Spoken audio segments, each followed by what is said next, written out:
was how we started. Yeah, I know how he pressured me, how he encouraged me to start up Facebook just for myself. And then I was like, I do not know what I want to do on Facebook. He was like, okay, fine. What if you want me to join you? You know, started telling me about couple content creators and all that. Mind you, my husband was a very quiet man. Yeah, he's not really a social media person, but he just wanted to encourage me, just to help me come out of my shell. You know, that was how we started content creation. We started dancing at that time, and 3 months after, he passed. Now, the journey of widowhood is a very tough one, I must say. Maybe I should be specific. The journey of being a young widow is a very tough one. I'm sorry to cut you short. Sorry. Please, you have any guests coming in with you? Guests, no. No, okay. I saw a request of one Ifunaya or something. All right, no problem. Right, so, the journey of widowhood, or the journey of being a young widow, it's actually a tough one. Young widows are being stigmatized, right? So I've been on Facebook doing my thing, and at some point, my sister encouraged me to come to TikTok. After I came to TikTok, she started regretting ever telling me to come to TikTok. I was insulted on this space.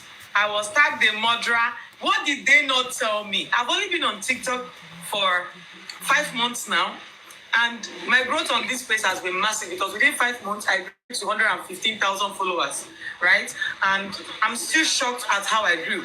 So my first 1 month on this TikTok, my elder sister called me and said, I think it's a bad idea you being here. Please go back to your Facebook. I can see my people. Hi, Yossi. You know, she was like, I think this is a bad idea. Please, I think you should just leave TikTok. I said, no. I've never seen that person that will ever pull me down, not even on social media. No one has ever done it in real life. Is it now on social media? Nah. So I told him, a lot of people tagged me a mother. People were saying that most of the insults were coming from my fellow women supporting women in the mud. A lot of women were tagging me a mother, telling me that I killed my husband just because I came to change the narrative about young widows. Yeah. Now, what's the perception about young widows is that you need to look like your problem. You need to look ratchety, dirty, suffering. You do not need to be happy anymore because you're a young widow. That is people's mindset about widows. Or let me be specific because I'm young. People's mindset about young widows. That you need to look like your problem. You need to look sad at all times. When I came to TikTok, I said, you know what? I'm not only going to share my journey as a special needs mom. I'm as well going to share my journey as a young widow. Now, I got a lot of backlash. Till this moment, I still see 1 or 2 people drop a comment and say, you've killed him, Abby. The other day, I posted a video where I was looking all fine and gloomy dancing. And so one come out, drop comment. You don't kill him now, Abby.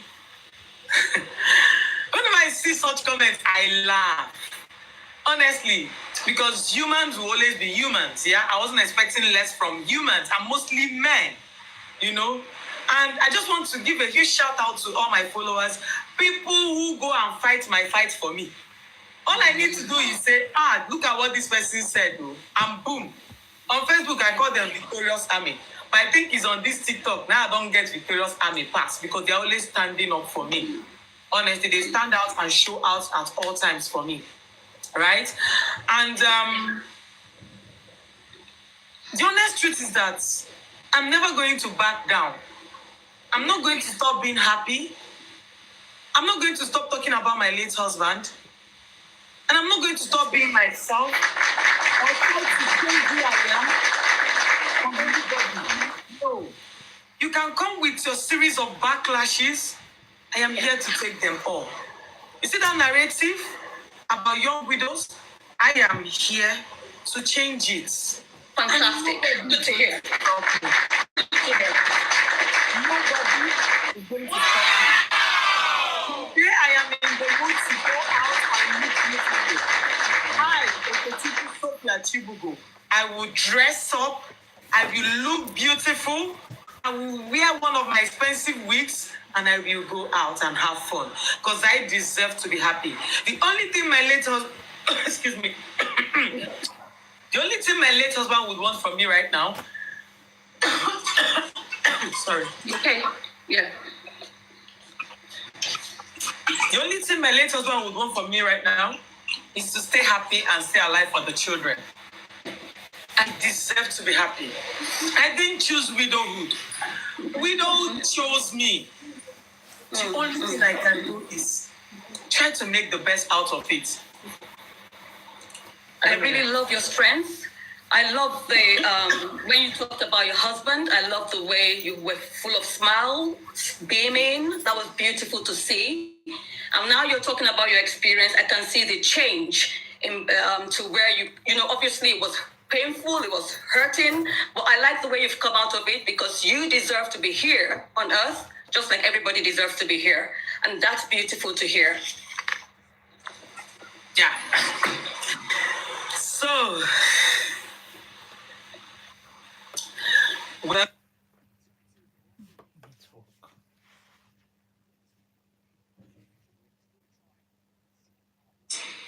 now I could remember sometime in August I traveled to Canada, and I would be careful with my words. A particular group of people who were supposed to be for me, let me be specific, for my husband. Inside the group, in fact, let me just say, my husband's club members, I heard a couple of them in there started saying, talking about how I dress, how since Ikechukwu passed, how I've been wearing skimpy stuff, excuse me, and how the person they want to play novelty match has traveled to Canada. Now, because I'm a widow does not mean I need to look like one haggard old woman. No. Now, I picked up the phone, I called one of my husband's friends. I said, hi, please, do you think anything about my dressing has changed lately since Ike died? He said, no, you've always been a short mama kind of person. I do not wear trousers. I was like, okay, this is what I'm hearing from your people. But go back and tell them that I said, I have not even started. I'm just scratching the surface and they're already crying. When I officially start living that best life of mine, probably by that time they'll be shedding blood.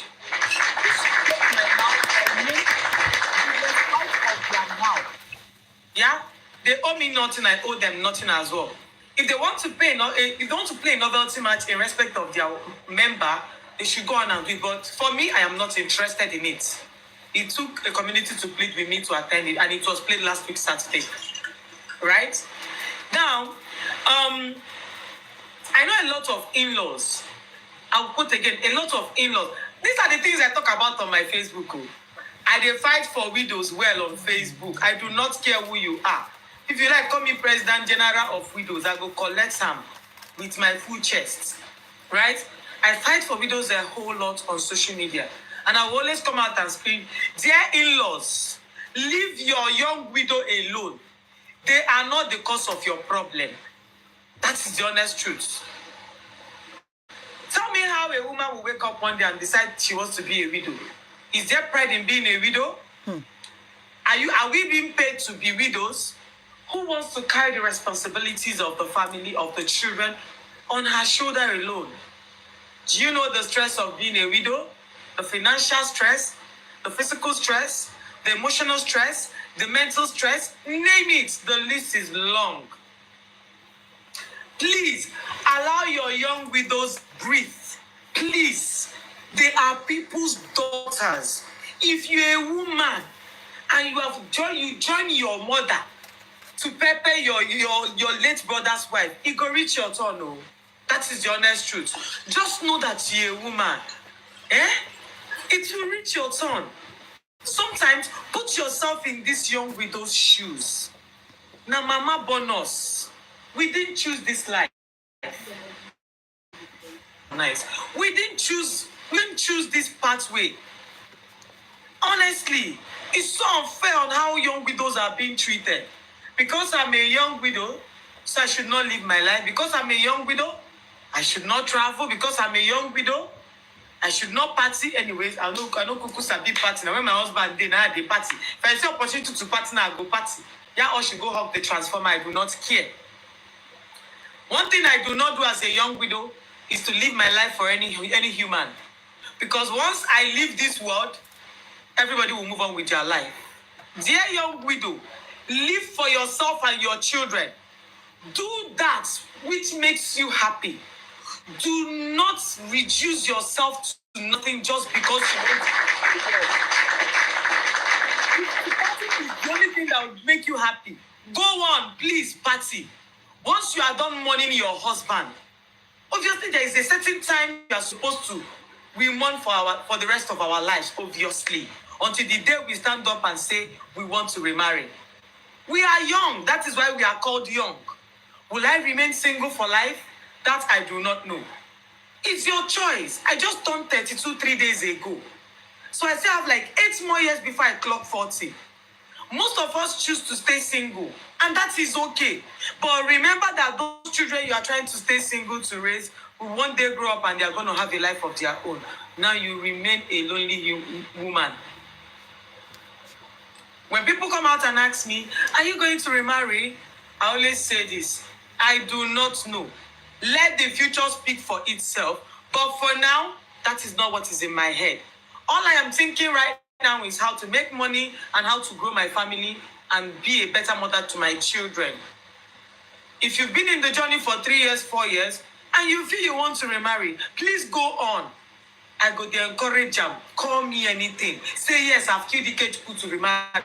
That is your business. With my food chest, I go collect them. I don't fear anybody. Dear young widow, if you've been in the journey for 4 years and you feel the lonely, people don't even understand the lonely side of being a young widow. No one to talk to. No one they call me to ask me, are you okay? Have you eaten today? Have you poo-poo? Have you drink water? How are the children? Nobody does that. What kind of lonely life is this? For how long do I want to remain lonely like this? So I'm saying this in respect of others, because me, I've just been 1 year in this. That's the honest truth. I've just been 1 year in this, so I can't speak for myself for now. I still have years to go to tell myself this is what I actually want. For now, I don't know what I want.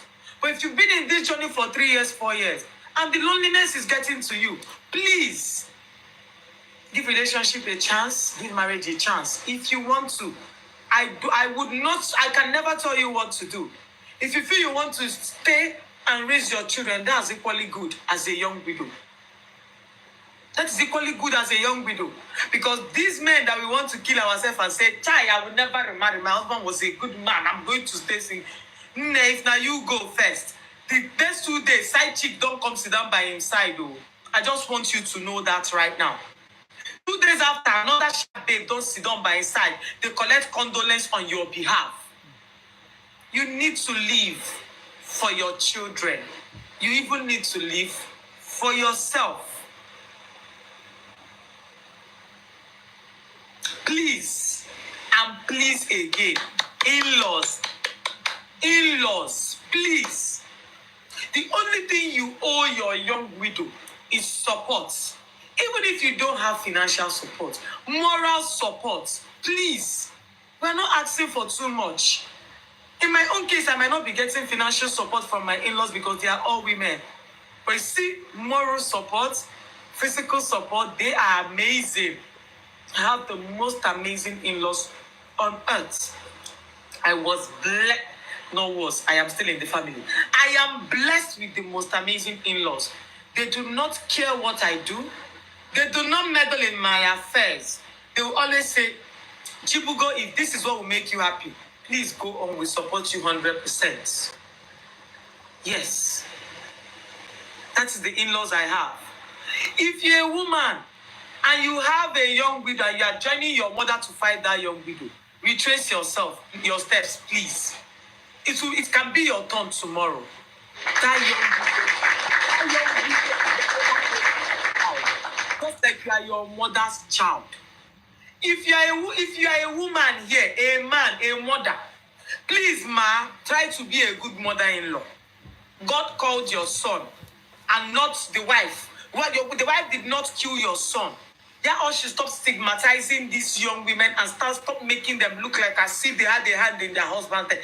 Don't get me wrong, there are a lot of women out there who are like the evil tree planted in their home that can cause their husband's demise. Let me not just keep fighting for all women. Women, we have our problem. Women, we do. That is the honest truth. Right?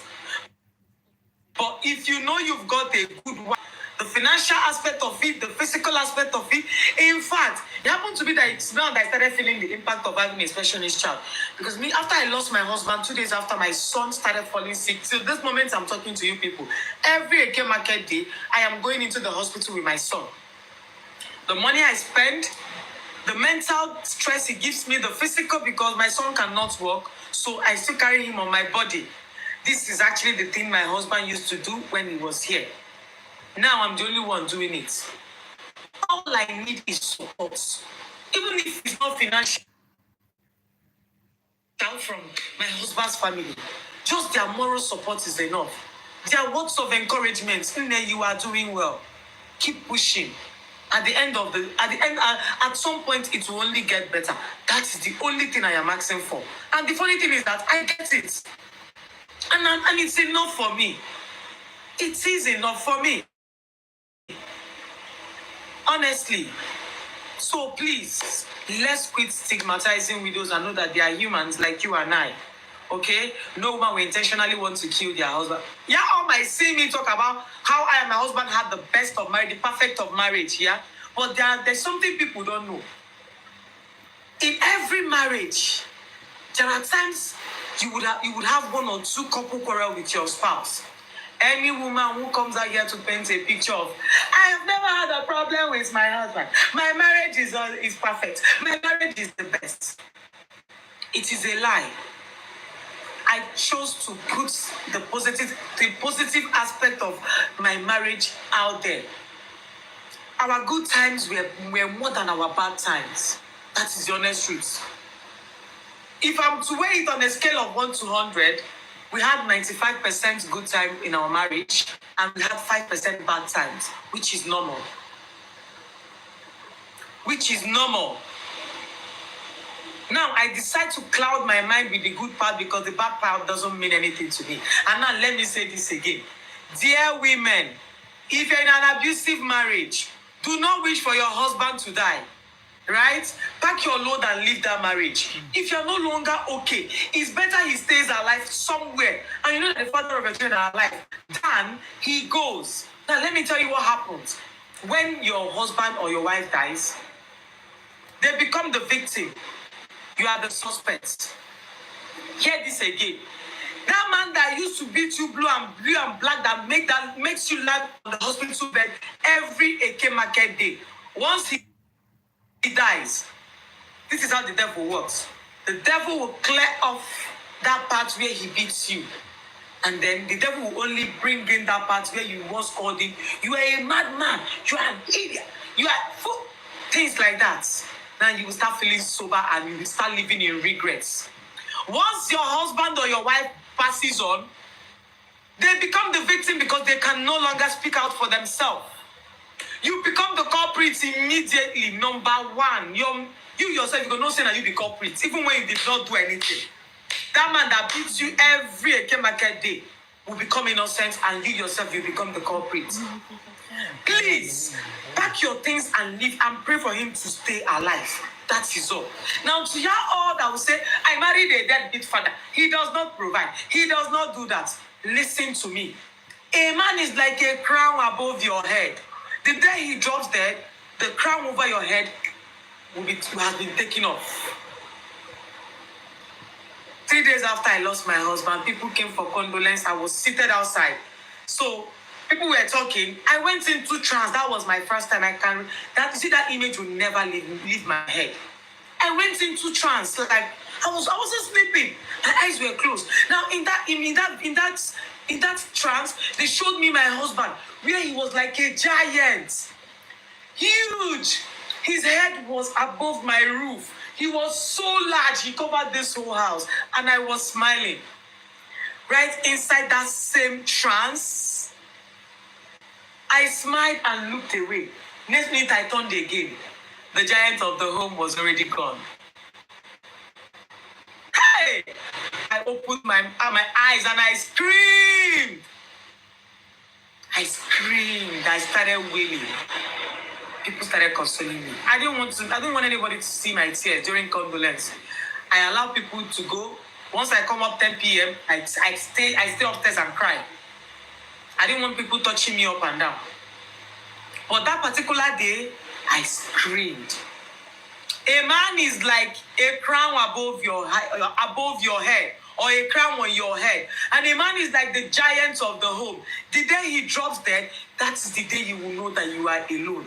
You people don't even know what this man covers around us. Even if he does not bring one kobo home, let me not enter that aspect of cheating husband. I am talking about maybe you married a man who is not financially stable, a man who doesn't do too much, right? See that title husband, it comes with a lot of respect to you women. Let me call my husband right now, even if your husband is for organizer. So long as I say you don't talk, make I call my husband, make I call my husband, call me. People who adjust themselves. They do not care what your husband represents. But you've mentioned that title, my husband. Right now, if I'm in distress, who I won't call? I know their husband will go say, let me call my husband. That shit breaks me. See that thing? It breaks me. When you are in problem, now let me tell you one thing. Men, God blessed men with so much wisdom that there are things we women we cannot do without seeking an advice from our husbands. I don't know if there are people who does that thing here, right? There are situations you will be in. You will most really need to reach out to your husband to give you an advice. Women, we think with our tongue instead of our brain. I'm sorry, I'm a woman as well, but I'm just being honest. In the face of adversity, we don't they shout, we don't they para as women. But men, once they come in, please relax. Sweetie, please calm down. Please, what happened? Let's solve it this way. Let's solve it that way. When a man dies, let me be specific. When your husband leaves this world, that's when you know that you have lost a great treasure. Be it a broke husband, be it a deadbeat that does not provide. That is excluding.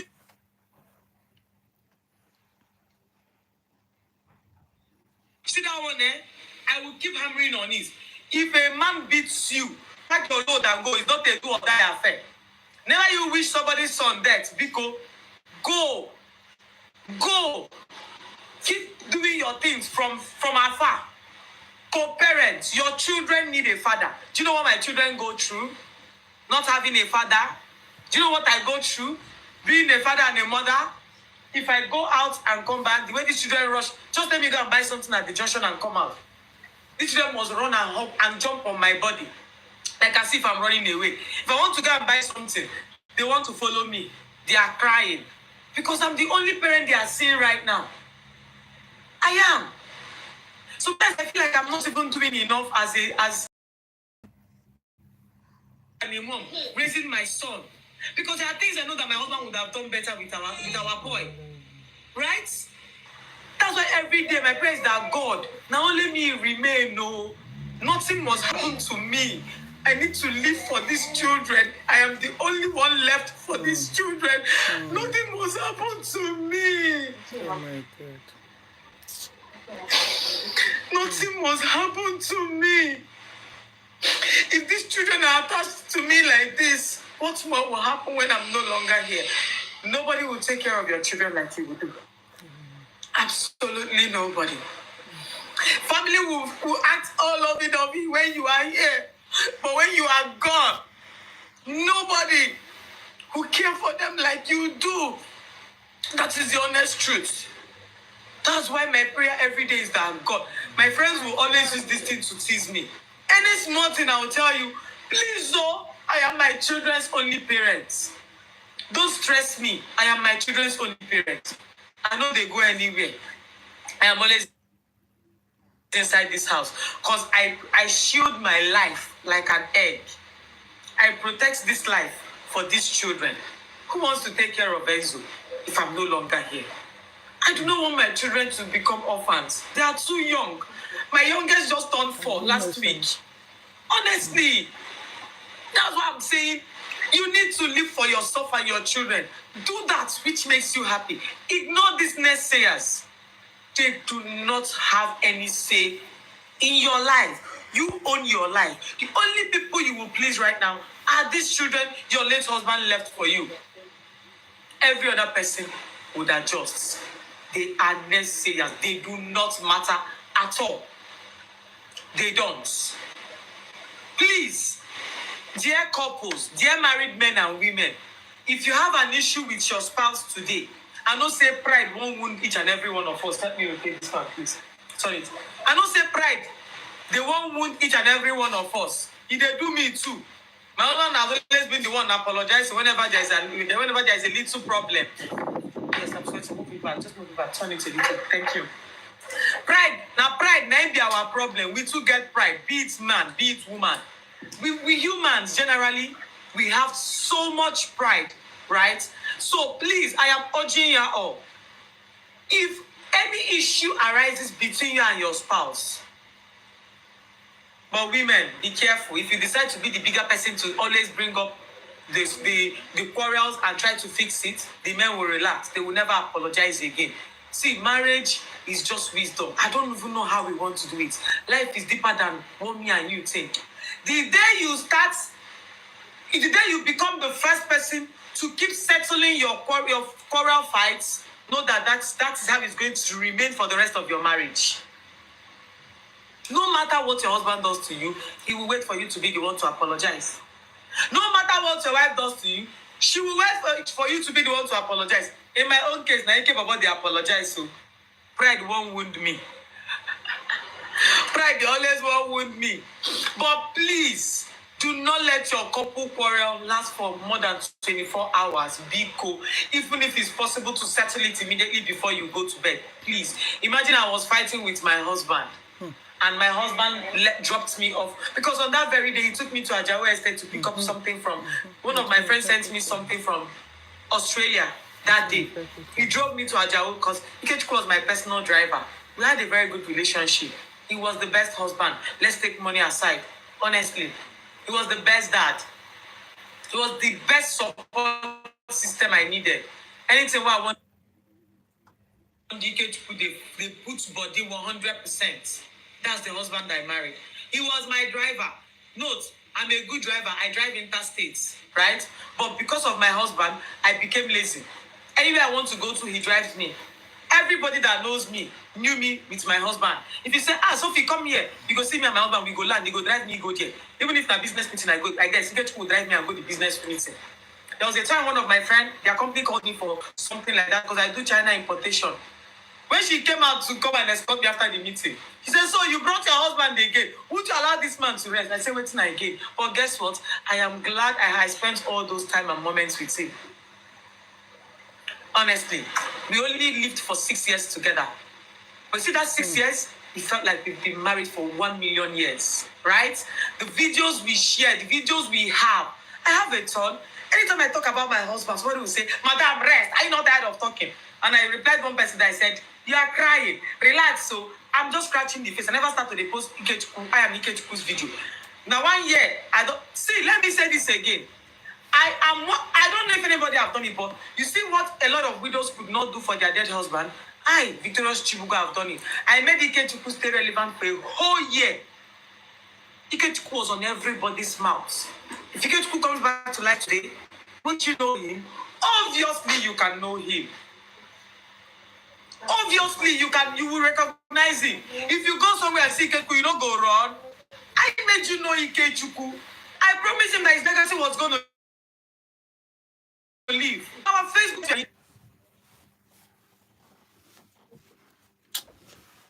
Yeah, you see your late husband as content. Is he your late husband? He is my husband. Is it your page? It is my page. Did you make the videos? Of course you did not. I did all that. Dear couples, start to digitalize your marriage right now. I'm not saying post it. Create memories. Now, if I miss my husband, all I do is I pick up my phone. Boom, I don't watch our videos and I'll be smiling. I don't even cry whenever I watch I and my husband's video. I smile through it. Because we have a lot of funny videos together. I will just be laughing. Just at some point, I'll just shake my head and say, child, so you came about through, you're no longer in this world. That's all I tell myself. So you're all watching this. Is it? Will I stop posting Ikechukwu? No, God forbid, if I stop waiting again. Will I continue talking about him? Of course I will. Will you get pained? Obviously, you will get pain. All you need to do when you are pained is use your follow button and move on, please. Because you can't tell me how to live my life. It's my life, my space, my world. I choose to do what I want to do with my journey. Every day I am on TikTok, I'm educating women about being a special needs mom. I talk about folic acid. I talk about what caused me to have my child. Right? And now somebody can come out tomorrow and say all sorts of things. Now, let me even say this before I forget. I became a widow under 1 year, and within 1 year, I've helped a lot of widows. I've paid widows school fees, children of widows, I've paid their school fees, I've given widows money, I've helped widows start up business, I've invested in widows' business, like I've helped widows grow their businesses financially. Mind you, Ikechukwu did not leave money for me. He did not leave William Van at the back of my house. No. Now, this is how I do it. I am in the public eye. Obviously, I won't call myself a public figure. I'm not interested in that. Now, I have people coming, reach out to me. Please, I want to support you with so amount. They dash me money. All I do is I share it with widows because most of them are not opportune. They are not privileged. I am the only privileged one out there. So what do? I use my platform to raise money for widows. Right now, I am planning a widowhood outreach this December where we'll be feeding 10 widows in the East who I do not know from Adams. I'm going to take it upon myself to move into the market and look for these widows who are still wearing white as a symbol of money. On my TikTok, I raised 1.2 million. Because I want to buy 1 bag of 50 kg of rice, a carton of spaghetti, 5 liters of red oil, 5 liters of granite oil, 1 carton of tomato sachet, a live chicken, and salt, just to feed these widows for Christmas. And that feeding, those things will last them for another 4 to 5 months. I am using my platform to speak up for widows. Now, when people come to my live stream and they see my account number on my live stream, I mean, a lot of people have called me Bambiala. Now, I had to tell them, I said, call me the CEO, Chief Executive Officer of Bambiala, because I'm not stopping anytime soon. Yes. I traveled to Canada in August. When I landed in Canada, I had my followers sending me Canadian dollars in my CIBC account. I had people give me Naira, right? But guess what? I took 500,000 out of that saved money and I gave 5 widows 100K each. I said, God, I don't know why I'm the only one being seen as a widow. Why am I the only one getting all these favors? Women, widows around me following me, need to benefit from this. This is the truth of what I've done for widows. That is the honest truth. I'm not only going to feed widows on the streets. 10 widows, 1 million, that's 100K, so that you can buy half bag of rice, tin tomato, or tomato and chicken for Christmas as well. So I will stay here, I will keep soliciting for funds. If I don't get it, I'll run it from my pockets. Now, when people see my account number, they think I'm broke. I am not broke, neither am I poor, right? But I'm not super rich. I'm a young girl who is thriving. Obviously, I'm a content creator and I've got a business too. But that does not mean I do not appreciate, I do not yearn for support. Obviously, you cannot come out here and tell me you want to send me money, I will say no. Why will I say no? That your 100,000 naira, feed run 1 or 2 things for me for house. Do you know how much I spend bi-weekly? For what? I want to stay here. Why? This is space. Amaya was saying, please, sorry, children wahala. I beg. Which one is? I've told you people, nobody has a particular side of the bed. And Sister Teddy, please mute her first, so that when she's ready. Okay. This one, I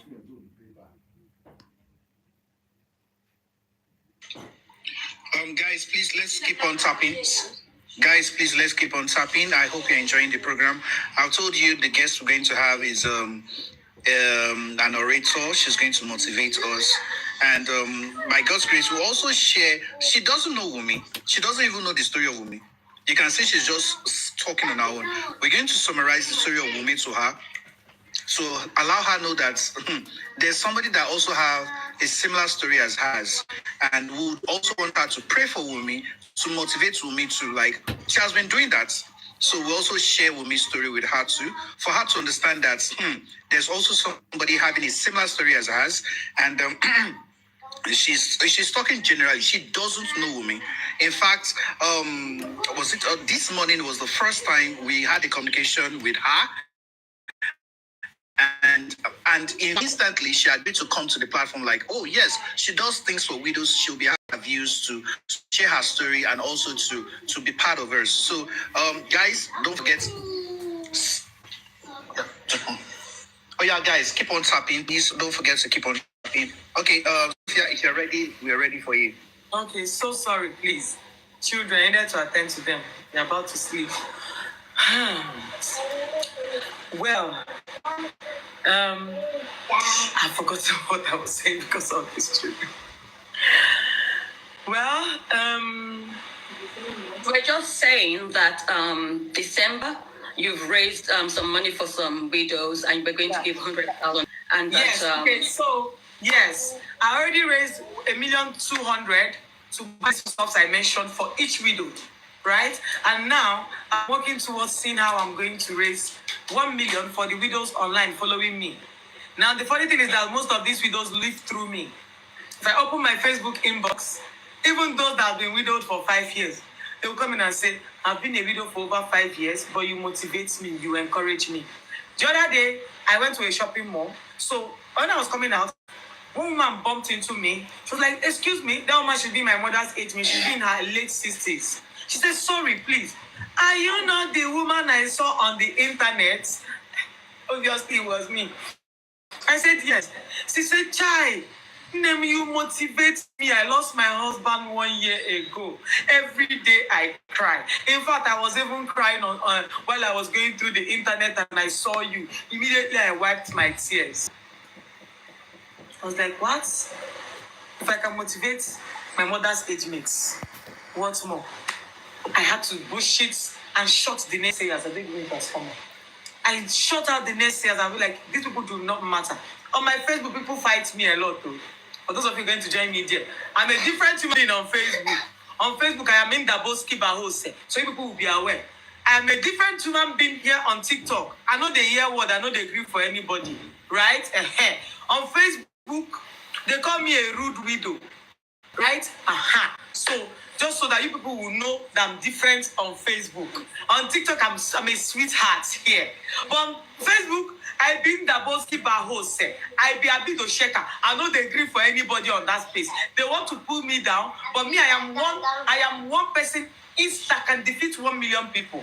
A lot of people do not like my guts on Facebook. They don't like the fact that I am intelligent, I am smart, I am driven, that I can come out and look all gloomy and beautiful. That is their problem. I am changing the narrative and they do not like it. They are angry because I am standing up for myself. That is their problem. But they are going to be all right. So that's all I want you people to know. I guess I've said all I have to say. Is there any other thing left? I did not prepare this stuff. Lagbaja would tell you the story of the young widow we are supporting as a platform. But I'm not sure who's going to. I think it's either Lagbaja or the host herself. And then we'll have some questions for you. Okay. That would help us on the platform as well. Take that, or you want me to go ahead with that? Sister Timmy, do you want to summarize the story of Wunmi, or you want me to go ahead with that? Go ahead, Mr. Lagbaja. But then, I don't know why I'm interested in how our husband passed away, what really happened. The story is on my Facebook page. About that. Oh, okay. Sorry, the story is on my TikTok, rather. No, she has a story on TikTok about 6 parts. Yes. Oh, all right. Tomorrow morning, I'm going to play them here. About 6 parts. We played them here last week. I don't. Yeah. Don't worry, Sophia. You're well known here. You're well known here. Sophia, I don't know if you know an artist called Mohbad. Of course, I know Mohbad and I know Wunmi. Oh, you know Wunmi? Oh, let me just ask you a question. How would you feel somebody coming up to you to tell you to do the DNA of Enzo? Would you agree to something like that?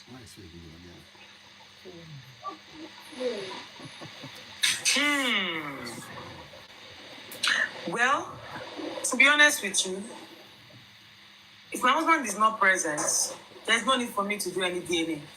That's the honest truth. I do not owe anybody any DNA at all.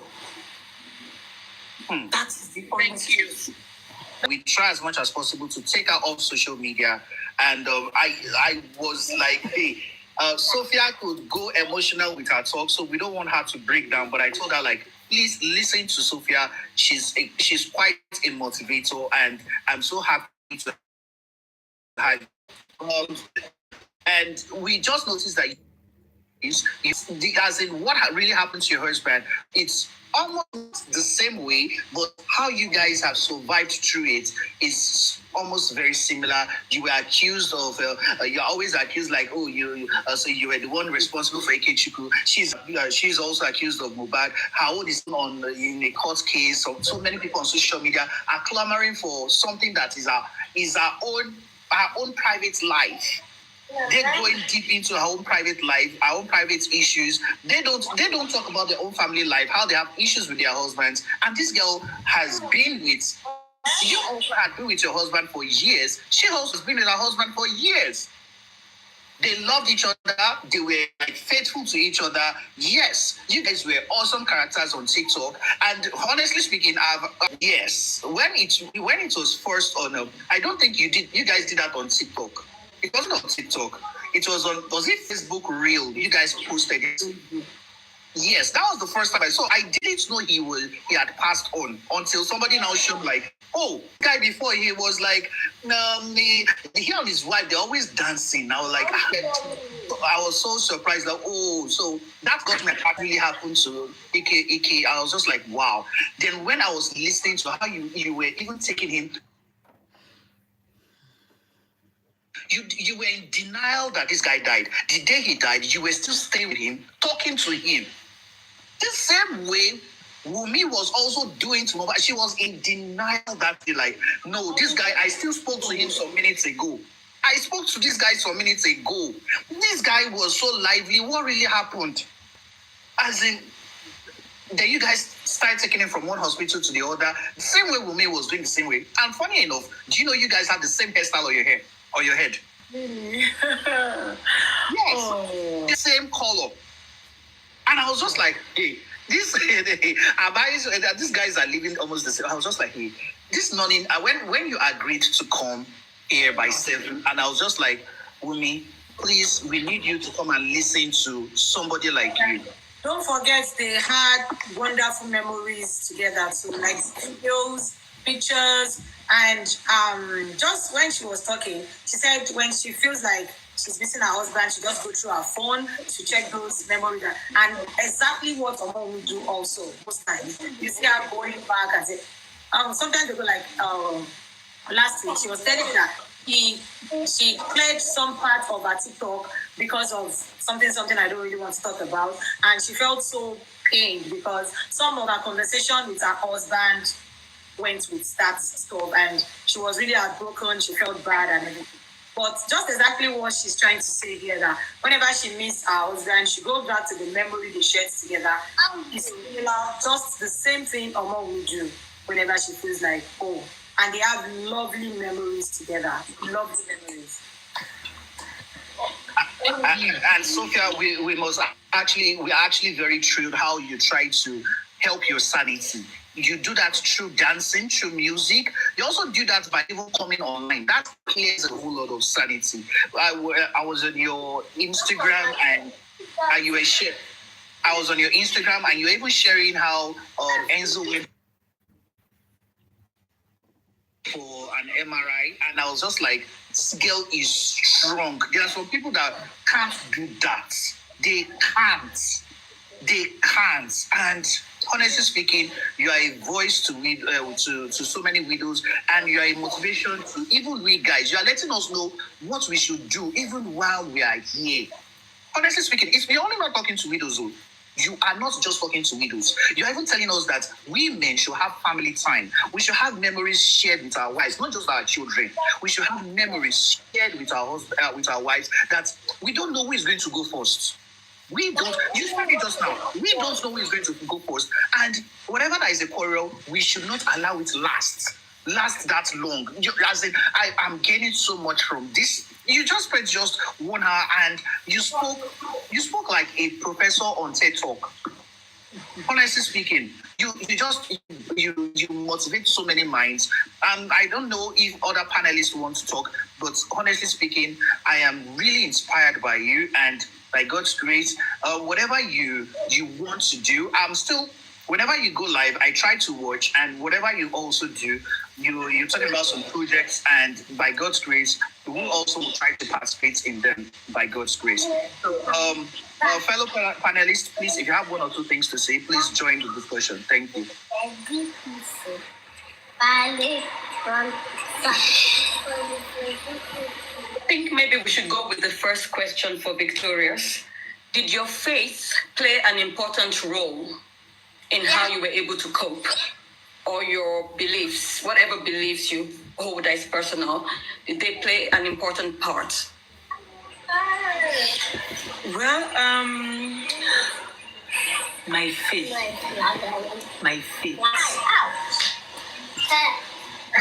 The honest truth is that I never really had. In fact, I think in my case, yeah, I'm just one person who has been through a lot in life. That if anything happens, I just accept that is how it should be, right? And the only thing I do is I find my way around it. When my husband passed, I was in denial, yeah? Like, God. I can count how many times I cried, but I kept on throwing tantrums here and there. Do you get? But then again, on the day of my husband's burial, I don't know if you people saw that video. When I went to talk to my husband, when he was lying in state, you're making noise. I didn't shed a tear. In fact, 21st of November 2023, when Ikechukwu was buried, I did not shed a tear. Now, let me even tell you people what happened. That morning, that morning, by 6 a.m., they woke me up to get ready to shower. I was in the shower and then tears already started clustering, right? I was telling myself, I said, so a few hours from now, I will get ambulance coming into the compound. Please, is there any way they can scrap out this ambulance part of burials? They are messing with people's mental health. Like, they're messing with people's blood pressure. They're messing with people's emotion without one. I hate that shit, honestly speaking. Now, I started clustering. I started asking myself, I said, if I start by 6 a.m. to cry, well, now, if I don't see Kate waiting go happen, let me say I go faint now. I say, God, now your hand I deal. I just quickly had my bath. I started getting ready. A call came in from my son's proprietress. That's Enzo's proprietress. You're not of Enzo's school. She was sounding sleepy. So I felt she was in Anambra or somewhere close because she was going to attend the burial. He said, hi, it's Enzo's mom. I said, ma. She said, see, your husband came to me. This is what your husband said I should tell you. I don't even understand this one today, honestly. She said, so that we're like in a burial, and my husband started telling her, you tell her. I was actually seated in their front. She kept on touching her. You tell her, pointing her, tell her that I said she should not cry today. Tell her that I said she should hold herself tight. Tell her that I said I am happy where I am and I am in a better place. Tell her that I said you should not give the enemies a reason to laugh. You see my not crying on the 21st of November? Till today is a topic that have not left people's mouths in the village. Both my husband's club members, you never come up for their mouth to reach. They say, IK wife no cry as they bury IK, right? Tell her that I say that where I am okay. That she needs to be strong. My husband calls me Ole. I know right. IK will be surprised on where Ole means somebody that does not have strength. Yeah, he calls me Ole. He knows I don't have energy for anything, even to drive. So I know Ikechi will be surprised as how far I've grown and where my strength is coming from, because I don't even know where the strength is coming from as well, right? Now, he said, tell her that I said I'm going to take care of her and the children. She should not bother, that they were going to be okay. He removed a gold necklace with a pendant and inscribed IK. He gave her the necklace and said, take this necklace, give it to her, and tell her that I'm going to send somebody to give her Bitcoin. Next thing, she said, okay. She tapped me and wanted to point. She couldn't find my husband, and she woke up. She says, Onzo's mommy, this is what the husband said. She tell you, please, when is the burial? I said, today is the burial. She said, eh? She said, is that why he came to me? I said, maybe. Today, I'm getting ready right now. You just called me, I'm getting ready. At that point, the rock in my chest, no, silent, please. My chest got lifted out, and I felt light. I dressed up. I now went to sit by the balcony with my mom and her sisters and my sisters and cousins. Now, next thing we heard was, Wah! My mother started screaming. She and her sister, they became dramatic. I asked them to please go down. There and there, I started shouting, I started proclaiming, thank you, Jesus, thank you, Holy Spirit. That was the only thing that came into my mouth today. Thank you, Jesus, thank you, Holy Spirit. I kept on saying that till I went downstairs. I sat down. I kept on proclaiming, thank you, Jesus, thank you, Holy Spirit. When it was time for me to see my husband, I went in. All I did was an appraisal. I went in. I started hailing him. Then I told the things I wanted him to do for me. I do not believe that the dead cannot see, and I do not believe that the spirit. Our spirit is linked together because we became a couple under the body of Christ. So obviously, he's definitely going to be hearing me. What are you saying? Right? Even in death, he would hear me. I went forward. I said, Ike Chukwu. At that time, I didn't know what killed my husband. I said, Ike Chukwu, if anybody has a hand in your death, fight. Don't let them get me and these children. No. For whatever reason, you have to protect us. For whatever reason, you have to fight for me and these children. I am alone in this world, though, but I know you are still with us. I said, please do not let I and this. In fact, I said a lot of personal things I cannot say here. Right? But when we went to next thing, my mother and my family started screaming. I said, I said, close your mouth. I didn't know what I was talking to, but I know that screaming was coming from the right part of my ear, and I just put it and said, I told the person to please close their mouths. Why would you cry when it's my husband that was lying in state there? Why can't you give me an opportunity to discuss with my husband and tell my husband what? Because obviously his spirit was around. And all he asked me to do, I did it. I held myself so strong, I did not cry. After I spoke to him, I left. The second time I came back, I laid a hand on him and I prayed for his soul. Yeah? When they put him, when it was time to put him 6 feet, I went to his graveside. I told him what I wanted to tell him. I moved back without shedding a single tear. Because my mother came to me, cry. I said, don't touch me again. I'm going to have problems with you. Which cry? When I stop my mouth and start screaming, there's no cry. There's no tears coming. When I come and start screaming, which one is cry? I say cry. You are going to die if you don't cry. I say die where? I go nowhere. I say where is the tears? I cannot find any more tears.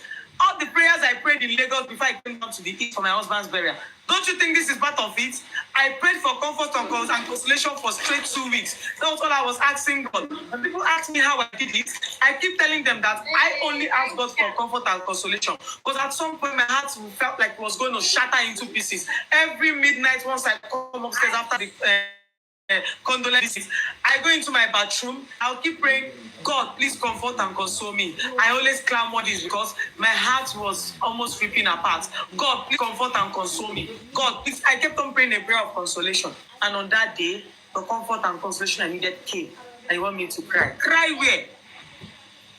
The other time people came to me and said, cry now. I said, cry for what? Where is the tears? So, my darling, I just told myself that this is what it is. That I'm going to move on. And then again, so the mother will say, maybe you get to go out so that you will stand up for widows. I say, God forbid, why will you get to go so I'll stand up for widows? Mind you, before I lost my husband, I was already doing a widowhood thingy for people in the East. My mom is a widow as well. I lost my dad 5 years ago. When I had my business going well, I was giving widows money, right? Every week through my mom in the East then. Now, 2022, my childhood friend, I bumped into her on TikTok here. She lost her husband via kidney problem. They were doing dialysis, all their money finished. I came up to my live stream, brought my gifters up at that time. That was my old account. We raised money for rent for her. Little did I know that the next year was going to be my turn. And guess what? I'm eating the fruits of my labor. For all the seed I sowed in widow's life, I think I'm getting all of them right now. Because I do not go a week without receiving cash gift from people that I don't know. If I do not get money from people on social media bi-weekly, I get nothing less than 500,000 bi-weekly. When I say I'm not suffering, I'm not poor, I am not kidding. It started from Facebook, right? I literally got somebody who placed me on 500K monthly salary from Facebook, someone that didn't know me. The first day this man gave me that 500K. Now, so I come out 120,000, gave widows. This thing was happening in February. I gave widows 20K that period. I see they managed my body that time now. I just took out 120K from there and she gave 20K to each widows to just eat dinner that same day. Right? So for whatever thing I get from people, I give out as well. I share. So I think it's safe to say you have a very good spirit and a good heart, because out of your not having what you would love to, you're still giving out of the little, not in terms of money, but the little you have. I think I'd also like if other panelists have questions before we move on to other questions we think might be helpful for our girl, Wunmi. So is there any other panelist with a question or something to say to Victorious?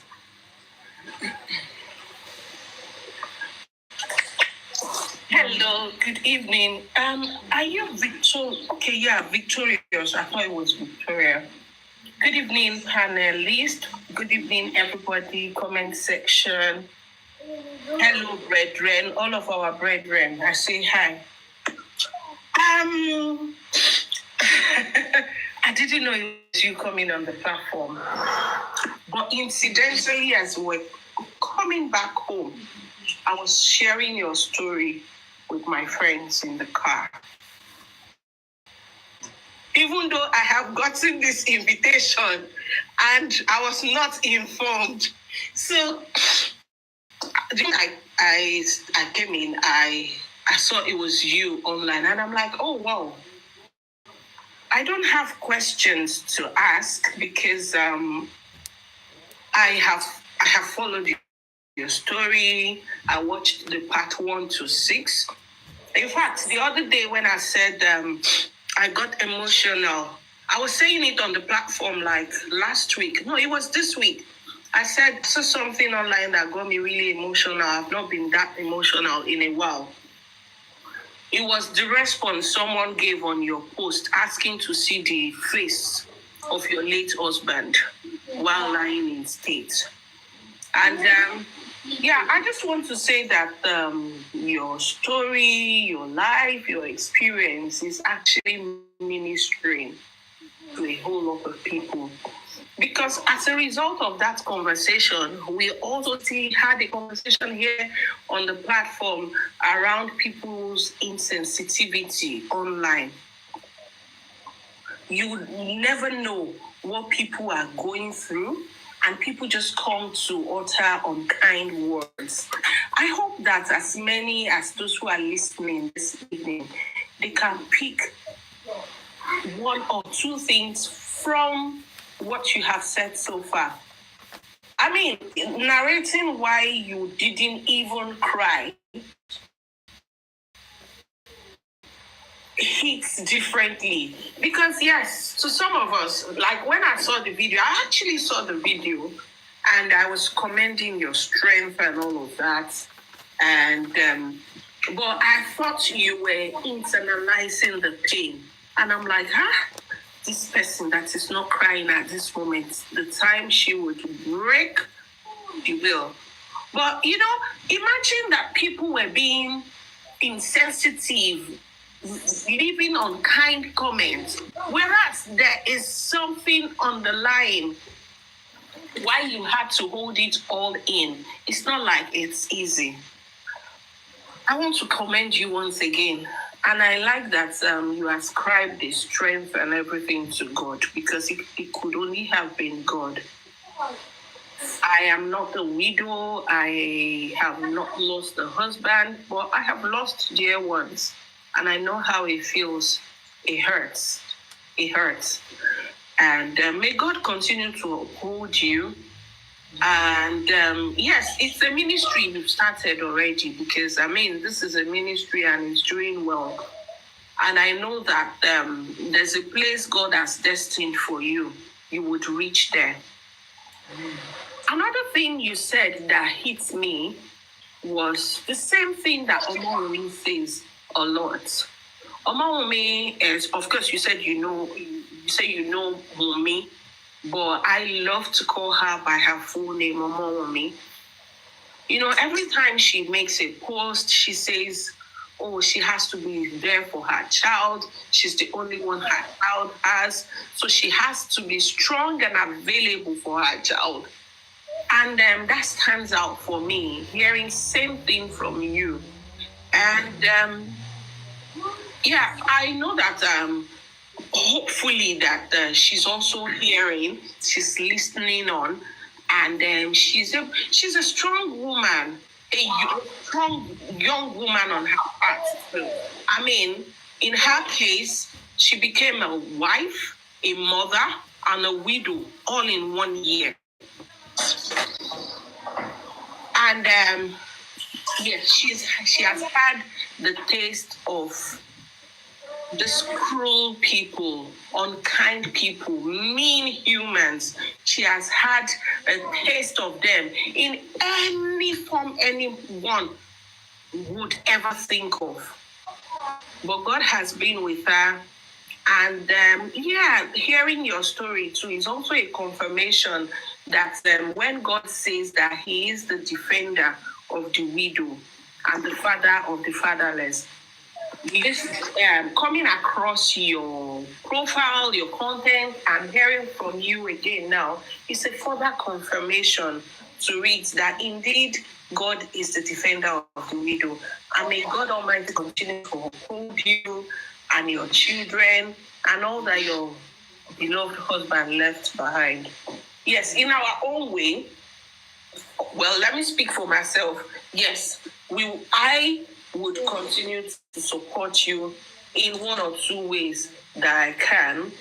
And I use you both also as a point of contact to every widow on this platform, under the sound of my voice, those who are here in comment section. I pray that God Almighty would console you all.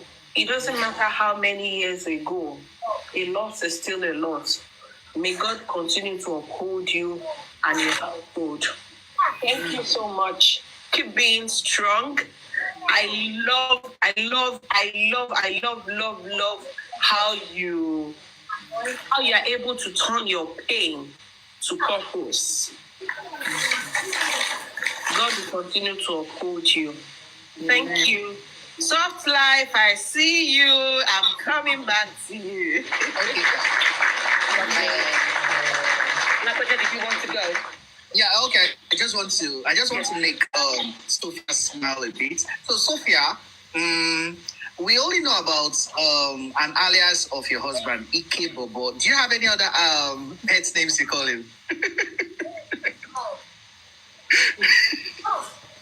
We only know. He will tell you that we have a video on YouTube where we're talking about within couple tag. He will tell you that whenever this girl is angry, next thing you hear is Ike Chuku, Ike Chuku, Ike Chuku from the window. She will shout, Ike Chuku, gas has finished. Ike is when we start quarreling that the water and the gas, everything in the house will finish. No respect. This girl does not know that I'm 10 years older than her.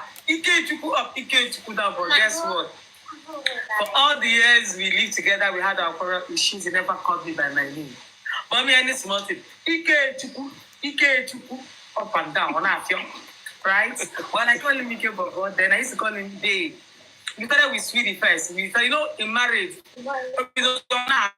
darling, So we started the marriage on our top, Sweetie. Now, so we call ourselves Sweetie. 1 year, 2 years into marriage. Now, so we switch up the two to babe. Sometimes if I want to tease him, Ike Boboski, things like that. So then I used to call him Ike Bobo, babe, Sweetie, But when he gets me angry, he said, "Is that not your father? The name your father gave you?" ZK now. Okay. We also learned about one area mama. Is it area mama, be area girl? Your area. Do you want me to remind you? Remind me, please. There was this when you sorry about this. When you got into, you said you were in denial when he was in the car. You were waiting for 3 hours. You didn't want him to. You were like, I don't want him to go to the morgue and things like that. Then you went to him to talk to him. Now said, your area girl is here. I remember. Okay. So on that Monday, Kechuku passed. You see, God does not make mistakes. He allows things happen. And before those things happen, he allows a certain thing that will be like a reminder. Yeah? Before he allows that awful thing to happen. So on that very Monday, he cooks for me, right? You know they like cook, but that day he cooks for me. And whenever he cooks, that day will not hear a word in the house. He will start clamoring how he's the baddest chef in the whole universe. On top local rice where they add red oil inside. Then come person to baddest chef. Sometimes we ate that day. Like I said, I knew that was going to be our life. Me and my mother, we play very well.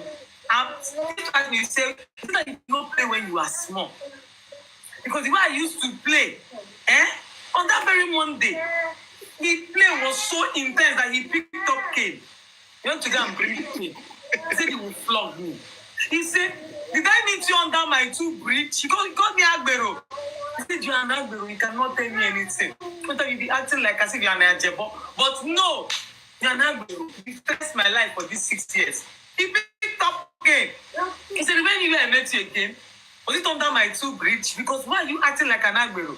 I'll jump on top of his back. I'll climb the bed. I'll jump on top of his back, you know. He picked cane. He said, you are stressing me, this girl. You are stressing me. What is up? Don't you know that I'm an old man? I said, old man has 41. And then he can't sit to one side, you know. So then he used to call me an alaye. He calls me alaye. Then sometimes he calls me a hype woman because he says I'm lousy. He used to make noise whenever we are talking. He said, bring down your voice. It's me and you. The neighbors don't need to hear us. Once he tells me that thing, I'll stand up and I'll leave. I know they talk again. You know that sarcasm. He calls me an alaye. Sometimes he calls me MC Oluomo. Okay, let me just ask you these straightforward questions. Don't lie. Who is the best dancer between me? My son don't say that himself. But I don't need to ask. Do I need to answer that question? Answer. I've seen your old videos before. Who is the best dancer? Obviously me now, but get to the cleansing and it is wrong steps. You know how I fight for us to get that steps? Who is the best cook? Obviously me now. You refuse to lying now. See, this is but this is brother. I beg. Now you can sabi cook pass. See, let me tell you something. Jolly Ike can cook excellently his stew. Every Sunday he goes into the kitchen to make the stew he eats. He will refuse learning how to cook soup. Why? He said I'll take advantage of him. I've already started taking advantage of him every Sunday to cook stew. So if I say, come, I have this new recipe, say I'm not interested. So I'm the best. No problem. Who is the prayer warrior? First of all, I wish he was here. There was something he told somebody after his death, right? I forgot to mention that he told the person that my prayer has been what has been holding his life. See, the first time I stepped into this house, I knew there was a battle for me as a woman. Every midnight I don't sleep. Do you know how I used to? Sometimes I'll drag him. Let us pray. Even NSPPD, then we used to join NSPPD, right? Got to a point he stopped. Because we were joining our faith together for Enzo. Right? If they said we should go here for prayers for Enzo, he was always willing. But I was always the one doing the most of the prayers, backing the family up with prayers. Because that day he died, I just, after having my bath at 12 midnight, started worshiping for me to pray before I got a call. There he was. Okay, panelists, over to you. Maybe some slide over to you, please. I mean, we're happy to have any other panelists, but before then, I'll just drop this question. And if someone has another question, we're more than happy to. But how did you deal with negative comments? Did you shut down your online platform, or how did you deal with negative comments coming on your platform? They never born that human being with fee make me shut down my platform for anybody. When I said I am in Daboski, Baho said, my star once asked me, where did you keep your heart? Felt like as if after you lost IK, you buried your heart with IK. Actually, I buried my heart with my husband. There is nothing you can ever tell me. I don't block who they talk at me. I don't block anybody.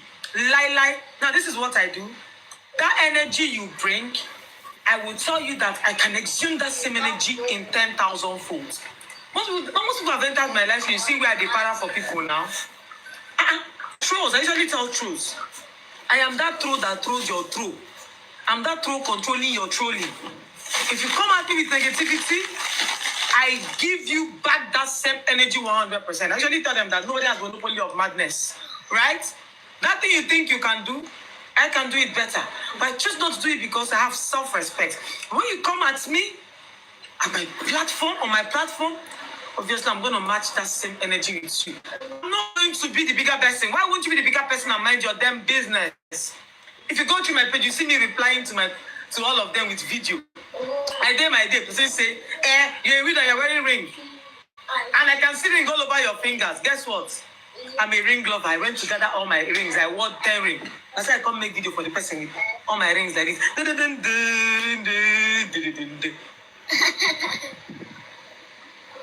See that one you say you know like, and that one I want they do. That is me.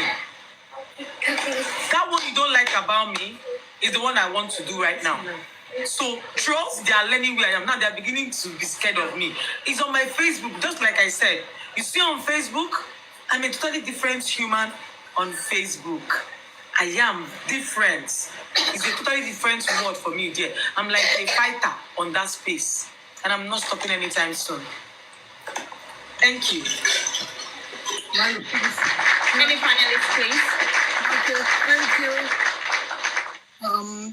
Thank you, Tenny Platform. Thank you for this opportunity. It was when I saw, when Lagbaja was telling us he was expecting a visitor, and when she came in, because I've been on a platform before, and I believe we discussed it here. Yeah, we discussed it here about like 2 or 3 weeks ago. And when she came in, I was like, oh my goodness.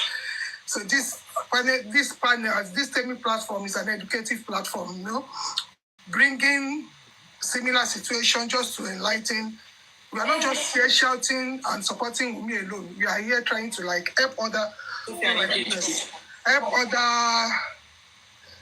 Oh my goodness! Please give me 5 minutes. My battery is going down.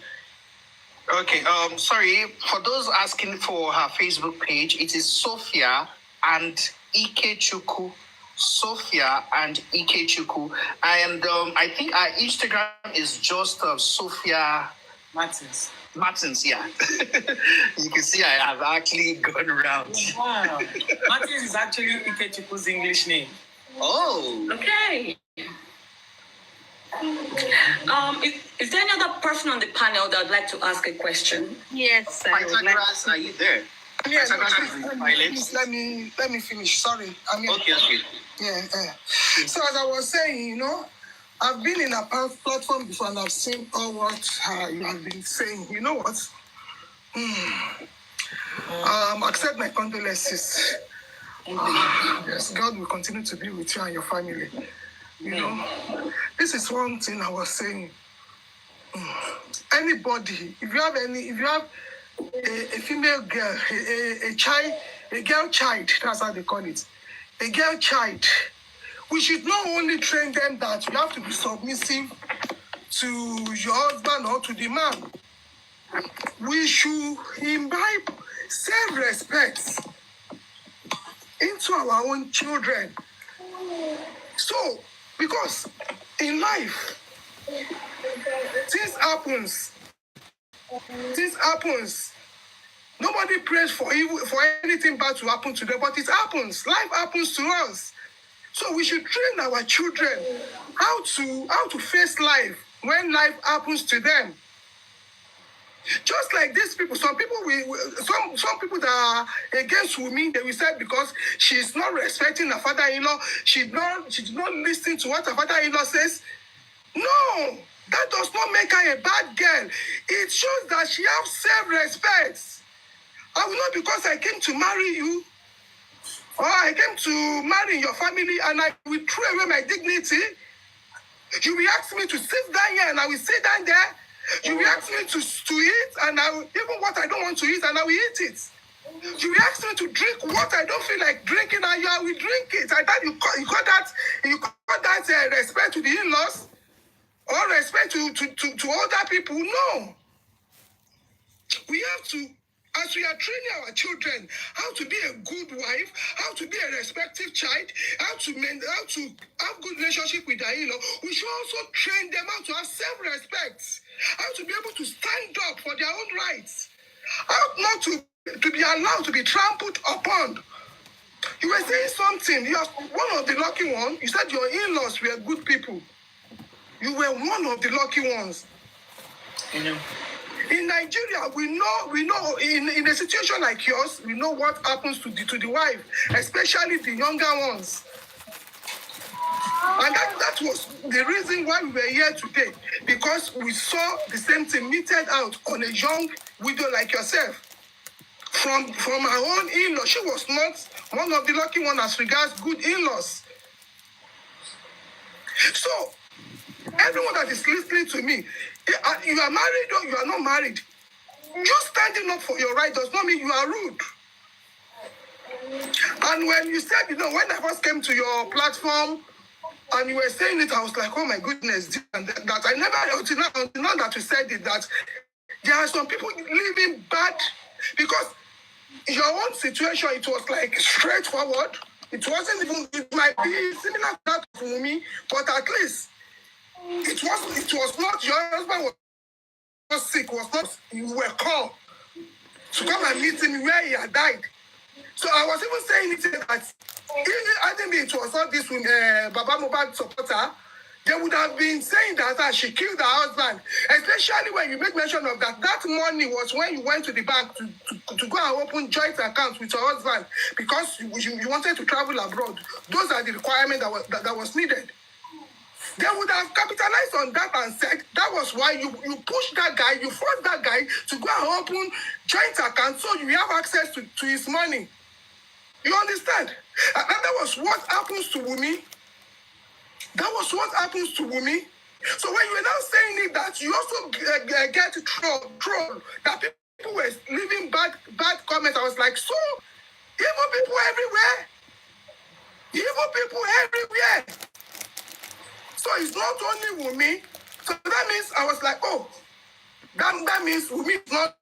I was like, even this during the midnight that we were on this platform, I was like, when we were just discussing it that with what is happening to Wunmi, I hope it's not because maybe she has sinned before or her parents has sinned before that this everyone was like contributing that I now made reference to Bible scripture. Did you want to round up? Sorry. Because she's talking. We've got to release. Thank you, ma. Okay, thank you, ma. Okay, thank you, ma.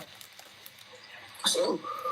No, finish, ma. Just finish up, ma. Yes. So please. what I was trying to say is that we just like the resilience that I'm seeing you, and the same thing. We might not be in the public eye, but she has that resilient spirit as well.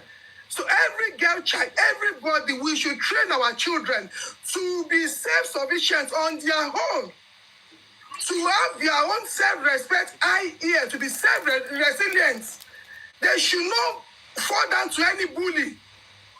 They should not fall down to any bully, and that is what we have done.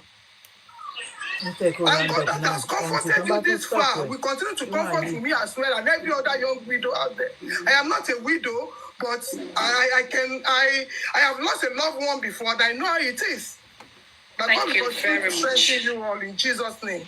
Amen. Thank you very much. Well said. We really appreciate that.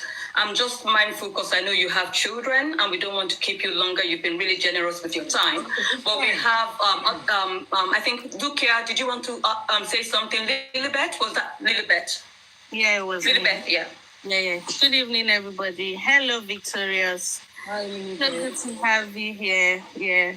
I am really sorry for your loss. So, there was something you said about moving on. Yeah, I know it has to do with your time or the widow's time, and it's something every widow needs actually. Like, you don't just say, "Oh, okay." For example, I'm not a widow but my mom, she was also a young, or she is. I'll say she was. She was also a young widow. She was a widow at 34, and this is 30 something years ago. And I remember when she became a widow, when they used to ask her that question, she would say, my children are my husband. And when I used to hear that when I was younger, I was like, oh, this my mom really loves me and all that. And I'm like, thinking about it now, I'm not her husband. I'm married. My sister is married. I really, really wish She's married. 100%. Because this woman calls me like 1 million times a day. And I'm like, oh, this woman. I feel sorry for her sometimes because she's just on her own, and it's not as if she's got somebody, to share things, because there are some things she probably want to share with a partner, and she's not. She can't share with me. But regardless, yeah, moving on. Every widow should do it at their own time. There's nothing like, oh, if you move on, the public will talk about you. The word of mouth. You have to, because at the end of the day, you've got kids to live for, you've got a child to live for, whatever. You have to, move on at some point, whenever you're ready. So the question I wanted to ask you, because I've actually seen your videos, and actually what drew me to your page was Enzo. It was Enzo's video I saw. That the first video I saw drew me to your page. I started checking his videos, and I saw your story, and I was like, oh my God, your story is so touching, and you just showed so much strength, and you're still showing it. So there's this one question that has been on my mind. When I saw the last part of what happened to your husband, he actually died of asthma attack. So, in that video, you said you didn't know he had it. So there's this part I've been thinking that, do you feel guilty, even though you didn't know? And, because you said when he started feeling pain, he should have gone to the hospital, but he didn't. So do you sometimes feel guilty that, oh, I should have taken him to the hospital or made him go to the hospital? And if you do feel guilt, how are you coping with that guilt? Okay, yeah. Thank you, Lilibet. Okay, so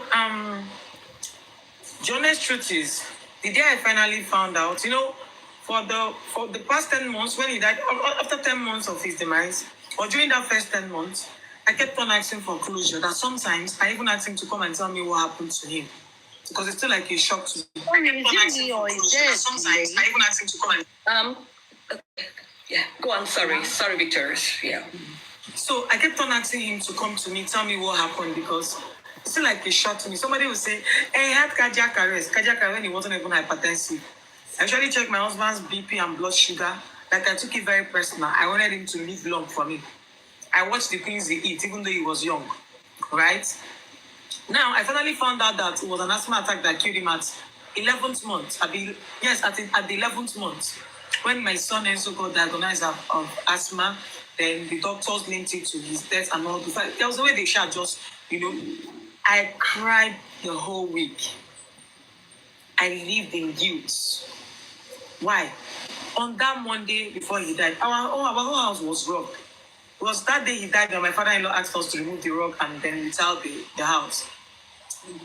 I can remember him saying, it's like we are going to remove this rug. That the dust from the rug is really disturbing him. I said, no, me, I like rugs, right? I like my house rug. I was like, no, now. The only thing I will do is that I will buy vacuum. I told him, I said, don't worry. I'll buy vacuum. I'll buy vacuum. So, When I now found out it was that smart, I cried. I felt guilty. I said, I shouldn't have given him this response on that month. I think I would have even fought hard for us to remove. This thing was happening that same day he died. So yes, I felt guilty, but after some time, got to a point I got angry. I became angry at him. Sometimes I stay angry at him. I think I said, what is even your problem? So you couldn't even tell me you're asthmatic. You made me look like a fool. You told me it was allergy. Even though I was seeing inhaler up and down, I was even helping him to buy at some point. Right? So what is all this one? So, but that angry part of me usually comes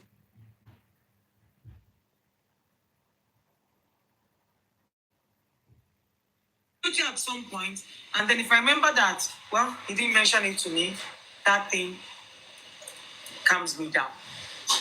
So that's it. Thank you for that. Thank you. Can I just say, we might have some other people with questions. Can the questions just be straight? I mean, can it just be straight into the questions? Thank you. Did Pythagoras? Mr. Pythagoras, thank you. Yes. Good evening, good afternoon, everyone. Victorious, good afternoon. Good evening. It's a pleasure, a blessing, and also an inspiration having you here. Usually I'm full of words, but tonight it's been a form of soul searching for me. Just like Mohbad, also you are. With the little time we've spent with you here alone, not even knowing your story at all, you've shown to us that courage is not just the absence of fear or hardship itself. It's that determination you put in it to go forward, to move forward, despite everything you've been through. You've turned all this pain somehow, all this, your journey, you've turned it somehow into a platform for growth, for purpose and positivity. So I just want to celebrate you in a way. I want to, because there's really no advice or anything I can give at this point, because you yourself, you're an inspiration yourself. The way you took everything, even your story, your journey, the honesty in it, everything together.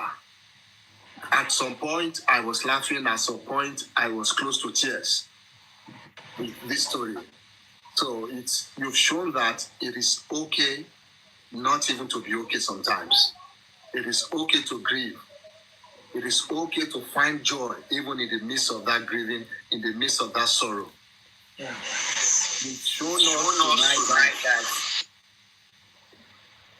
You've shown us tonight that strength doesn't really mean you're not crying. It means, yes, cry, but keep going. So for that resilience is an inspiration to me personally, and your positivity somehow is contagious. Thank you. So all I can pray for is that you continue to grow, you continue to shine. In your own space, you are a survivor extraordinary. And you are that kind of friend, that person somebody needs in their life. So may God continue to shine his light on you. Amen. May you continue to find laughter in this world. And as you continue in this journey, may you continue to find joy. Amen. Officially, please accept my condolence. Thank you. Thank you. Thank you so much.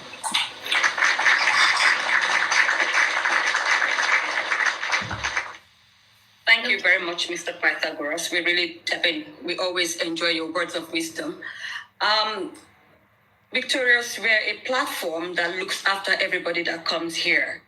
And I was just thinking of asking, do you think you have enough support for your SEN child? No, I don't. The answer is no. All right then. Baby Soft's life, that question, there's nothing too much, ma. So Okay. we don't need to answer, Let's Okay. go. Yeah, thank you. Okay. So there will be, you would link up with Lagbaja, there will be somebody perhaps that will be able to support you, even if it's just with consultation and such like that. afterwards to see at least you get some support for that as well, because I think it's really important. Cindy, did you want to go next, please? All right, thank you, Baby Soft Life. Victorious, it's good to have you on this platform. Thank you for coming. Thank you for showing up. Actually, I never wanted to come up, but you said something that triggered me. I don't have a question for you though. You said sometimes you feel upset that your husband didn't tell you he had asthma. I think I'm in that situation as well, but hearing from you now made me feel much better. Like, okay, I think it's a normal thing to go through because I actually feel, I always feel guilty. I always feel bad. This is the person that the only thing I knew he had was high blood pressure. I didn't know he had a lot of other things going on until the night he passed on, that I was called by the doctor and I went there and I had a lot of stuff that was going on with him. I was so mad at myself, like we lived together and I didn't know all this about you. So this just gave me hope that it's a normal thing to feel upset. It's a normal thing to feel bad about it. And I also want to say you are a strong woman indeed. I don't know how you get your strength. I don't know where that strength is coming from, but I pray that God will continue to be your strength and God will look after you and your kids in the name of Jesus. That's all I have to say. Thank you so much. Thanks so much, Cindy. Thank you. I mean, Victorious, it's obvious that your story is touching a lot of hearts, lives, and I think it's a blessing. I think before I go to Amax, can I just have Lilibet? She said she had one more question. Yeah, Victorious, thanks for answering my other question. So the other question I was going to ask is, even though you now know he passed away from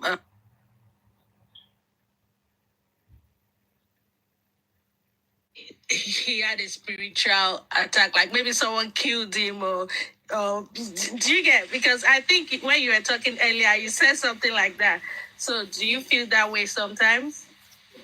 Well, I don't know if most of you all might have seen my video where I said, or my video on my left, where I usually tell people, you guys, please, stop listening to prophecies. People should stop it. I heard my mother is going to make they listening to prophecy. I heard so thing will happen or so thing happen.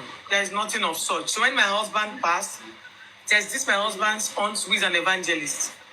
She kept on mentioning how my husband was killed. I almost followed that. Not up until one or two things just played and we finally found that it was an asthma. Ketchup was not killed. There was nothing like an evil arrow. It was just an unforeseen circumstance because that morning he said he was having tightness of the chest. He had gone to the hospital like the doctor said. They could have saved him. And oxygen would have administered. Right? There is no such thing as arrow or say spiritual. Spiritual way. Spiritual way. I beg. It's all fake. Thank you. Dukia, did you want to come in, Dukia? If you have questions, if you're not able to come up, if you put it in the comment section, we'll pick it up. Thank you. Good evening, Victorious. I don't have a question for you. I just want to pray for you and say that I admire your strength. The first time I came across your story, it was Lilibet that shared it with me in my inbox. She just shared the story. I was curious. Usually I don't go into my inbox as often, but I saw it and I checked it. I went through the story and it was so heartbreaking. I think it was a few days after we played it on the platform, just to encourage your mommy wherever she was on that day that there's somebody going through the same thing that you are going through. And she's here, she's strong. You can do this. Victorious, God continue to strengthen you. He'll be there for you, for your kids. The wisdom that you would need to go through this phase, He would grant you. It's not an easy journey, and I don't wish it on anyone. So anyone going through this phase, please, I beg you in God's name, please seek support.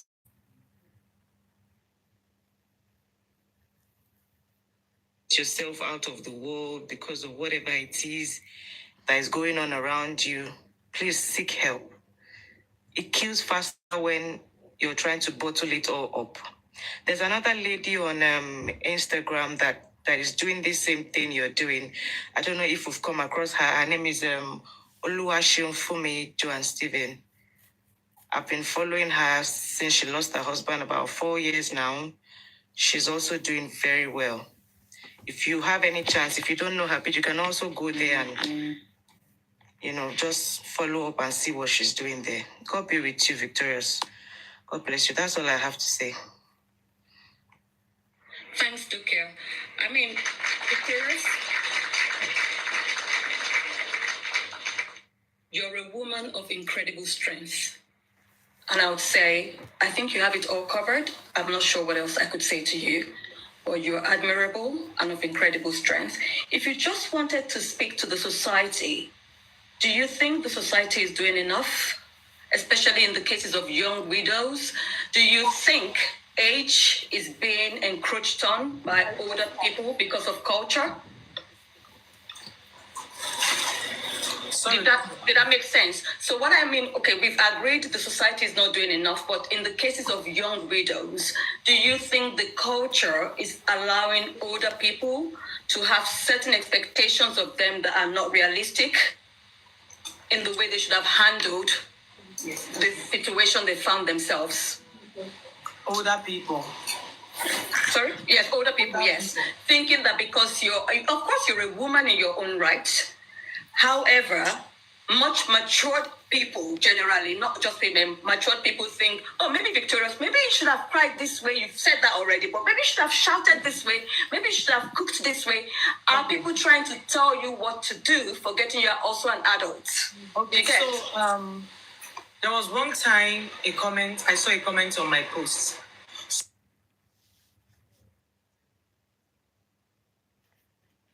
I dropping a comment. Long notes. Don't ever remarry.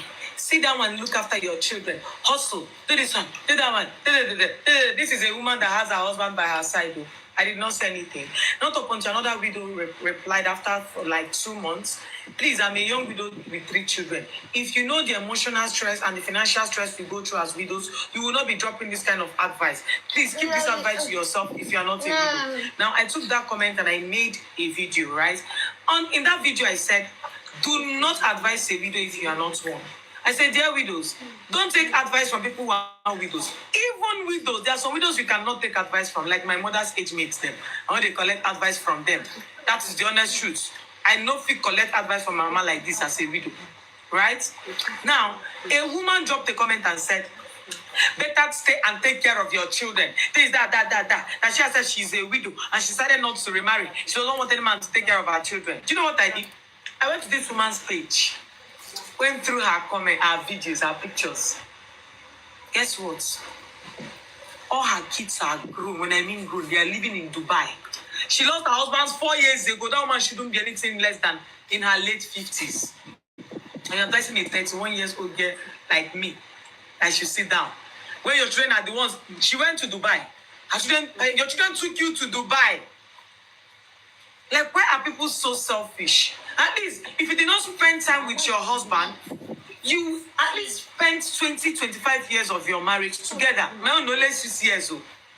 And you're advising me, and even advising me rudely. So when I say I don't take advice from all widows, I'm not kidding. So long as it's people in their 40s are not they interested. Late 40s. When we're talking about late 30s and above, I am good because we are still very young. You get it? Please advise our girl for us. What advice would you have for our girl? I already have an advice in my mind. I was just waiting for the time to come. Dear Wunmi, can you hear me? I'm sure you'll be hearing me right now, my love. I have one thing, just one thing to say to you. I know you are a public figure right now. You don't know, but I know you are a public figure because obviously the world knows you because of your late husband, right? Your husband's popularity has been transferred to you. This is one advice I'm going to tell you. I'm going to drop here for you. And it will gladden my heart. 25? What? Maya, excuse me. It will gladden my heart if you're going to take this advice. Dear Wunmi, you know the time in which you want to mourn your... We keep mourning for the rest of our lives, so, right? You're the one that will tell yourself, you know, at this time, I am done. I am moving on. Dear Wunmi, you are very young. If you eventually find love again in this life, my darling, please remarry. But listen to me. The world will be against you. Drag you. Internet will wail. They will talk. You will be castigated. You will be trolled. But listen to me, my darling. Stand firm on your right as a woman. Mohbad would want you to be happy again. They are not selfish even in death. In afterlife, they understand this life more. When they want to the afterlife, Mohbad will want you to be happy. You can never remain single for life. If not, you will grow old to be a witch. Yes, you will. Body go dey pepper you when you see people in love and people happy. It only happen to me. Sometimes if I come on Instagram, I'm gonna see couple of them. People should shift a bag. I was once married. What is all this one? You literally see yourself turning into a witch. There are bloggers. Bloggers will drag you. Shift, please. Shift. Bloggers will drag you. Right? They will make a case out of you. But I want you to stand firm and show them you are strong. You have the rights over your life. Nobody has monopoly over how you should live, over how you should be happy. Why would you allow total strangers who don't even feed you dictate how you should live your life, my love? They don't have that rights. If after tomorrow I decide I want to remarry, I am going to post it on my social media. People need to find out that I am... Sorry, excuse me.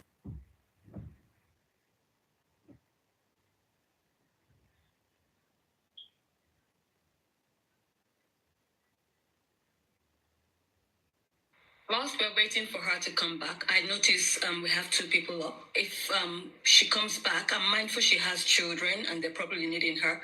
But if you just go straight to your questions, that would really help. Thank you.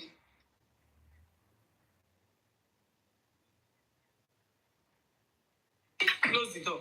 So as I was saying, the bloggers are going to see. There's something we say, don't say, meaning shut your ears against the world. Is you against the world? Is you and your child against the world? Is your happiness against the world? Nobody has any right to tell you what to do. Nobody has any right to tell you to remain single for life. That is the honest truth. Wunmi, if the clock turns around,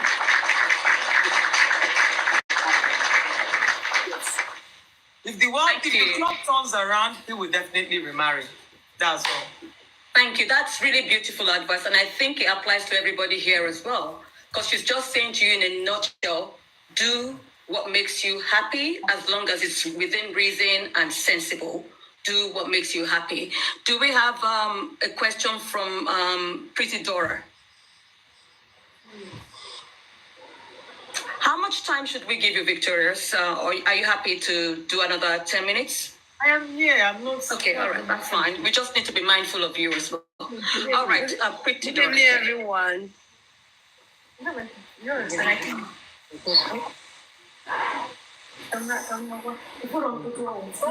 Dora. Go on.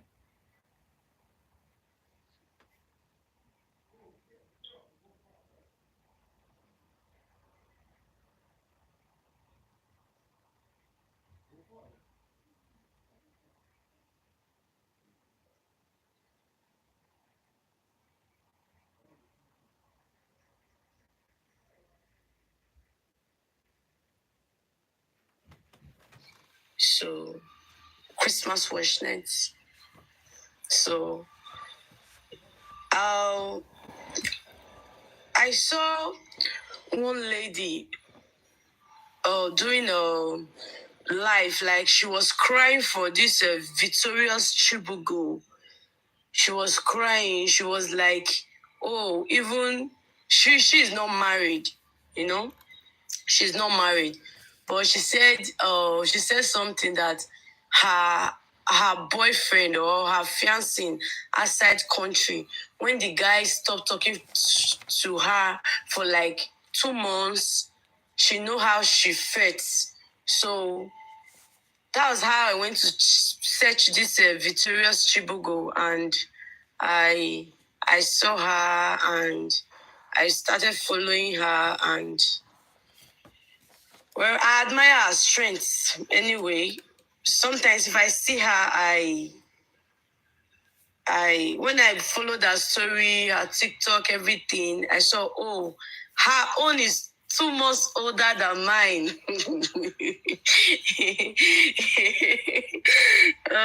So I see the way she come on live, she share her story. Though me, I'm not that kind of person. Like, I don't know if I should say I'm a shy person or anything, but I'm just like indoor. I'm not too like a social media person, you know. But it's not really easy. Not really easy for us young widows. It's not really easy. Me, I have 3 kids, 2 boys, 1 girl. I have 3 kids. So the questions go like this. I don't know how to come about the question because I look up to her. Because I look up to her, so I want to like Victoria's CHIBUGO, I want to ask you, like, okay, when you are down, sometimes you'll be happy, like sometimes you see everybody's, as in, I don't know how to put it. Sometimes you see the people you are hoping on turning their backs on you. Sometimes the people you look forward to for maybe attention, you know, turns their back on you. How do you do it? I don't really know. I don't get you. Okay, so first off, after my husband's burial, I ditched all my friends. Yes, I did.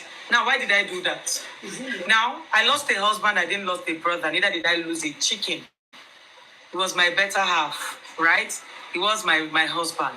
Now, none of y'all could actually come by and sit by my side on the day I was burying my better half, my husband. People deserted me. All you could say is, start giving me excuse. This one happened. The other one happened. The other one happened. Immediately, I got back to Lagos. I cleared all of them. And that was it. Right? If you are not there with me during my lowest, then why be with me in my highest? These are the people that whenever we used to throw luxury parties for our children. They are always there. Now it was now time to move to the east to bury Ikechukwu, and I couldn't even see one single person. Not even one. My darling, I felt deserted. And guess what? I threw them away instantly, and I'm unapologetic about it. And guess what? I love it. I love the new me right now because my family, my siblings are the friends that have been there.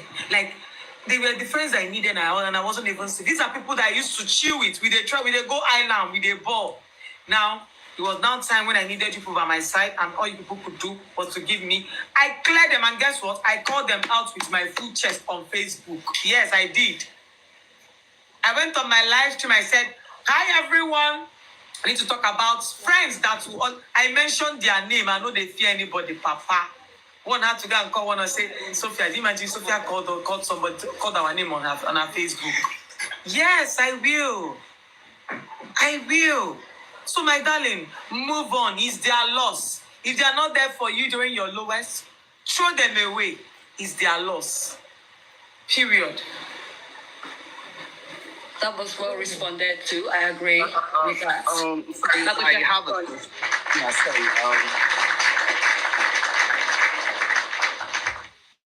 sorry, I have a question. It's actually a plus 18 question.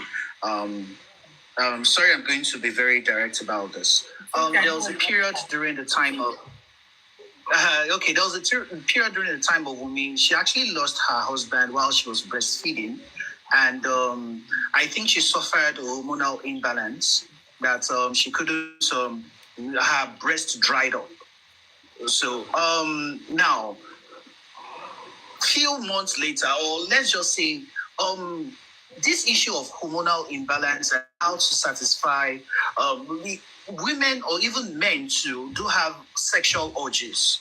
Is it that as in one, how do you satisfy this, or does it not even occur at all? That's number one. Then number two, does it affect your hormonal balance in terms of irregular menstrual period, or you not even feeling anything, you now being like a wood?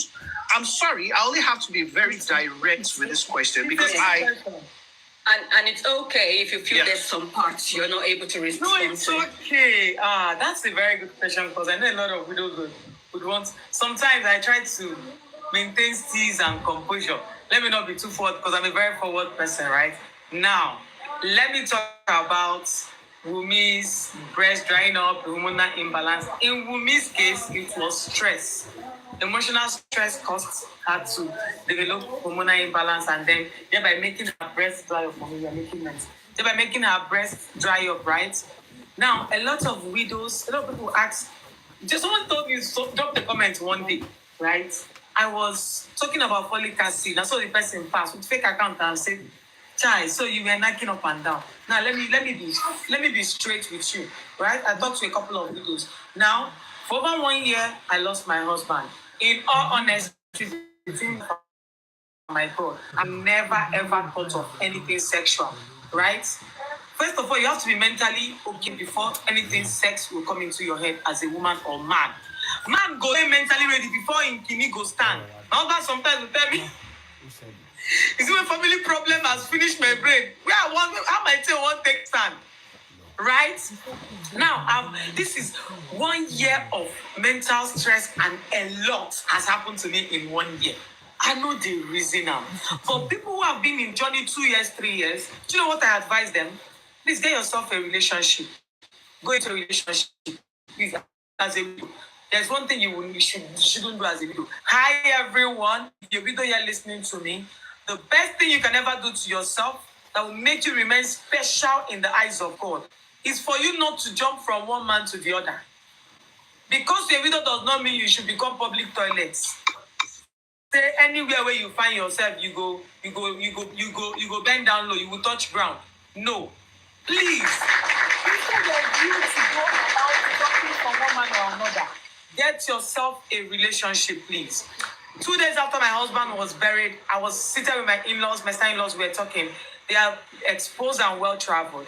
The youngest one said something. "CHIBUGO, to me, I'll prefer you remarry other than jumping from one man to the other."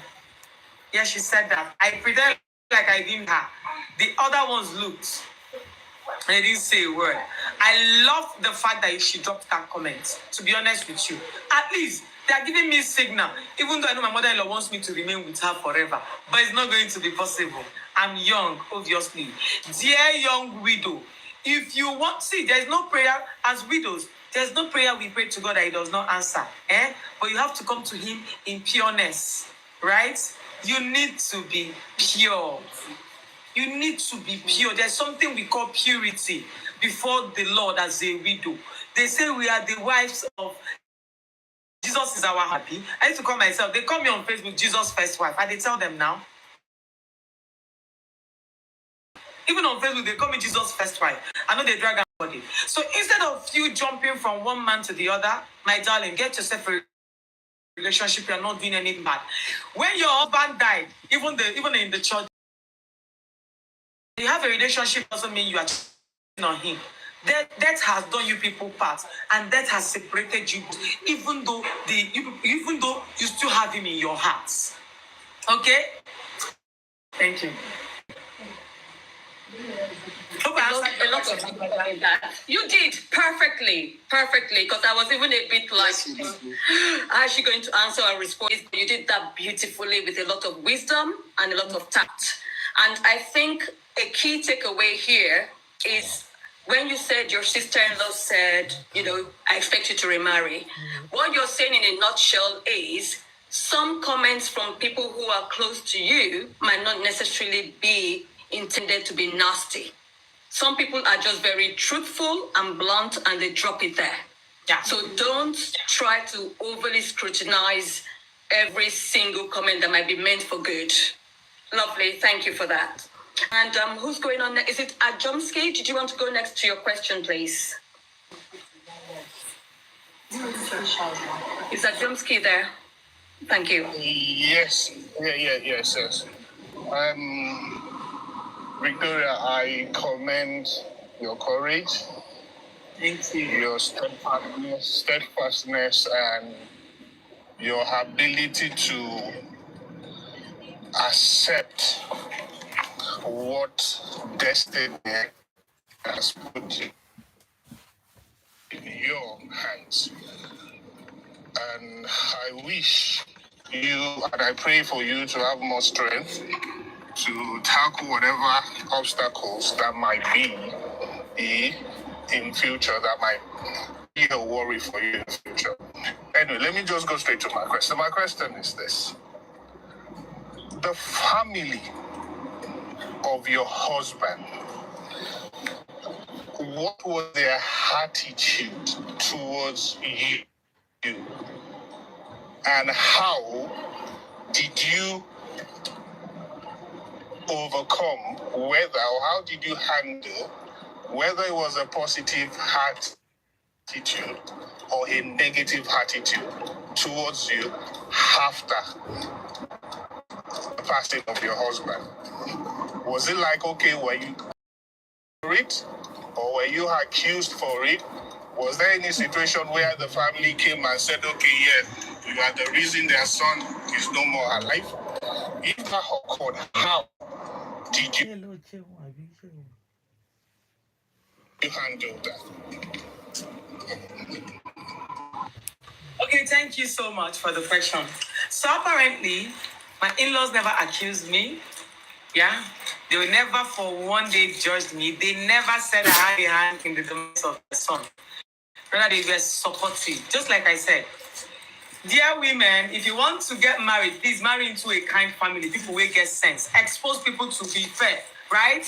Well-traveled. Call them Ajabo. They are the best, right? Because my in-laws supposed to be Ajabos. My other was born with a silver spoon, right? Yeah. When I told them well-traveled, they were more concerned about my well-being and how I was going to cope, right? Sometimes they come and say, Boo-boo, you are really doing well for yourself. Honestly, we are proud of you. They are the sweetest humans ever. Even if I eventually decide to move on in future, they will still remain my sister-in-laws, obviously.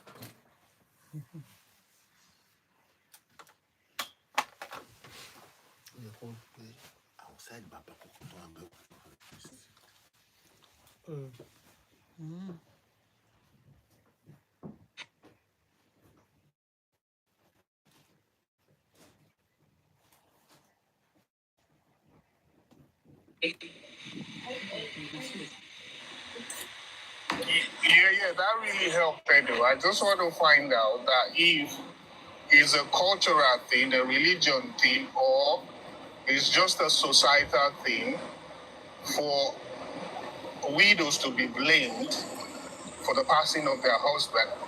And from the answer you have given now, I can see that it's actually a family thing.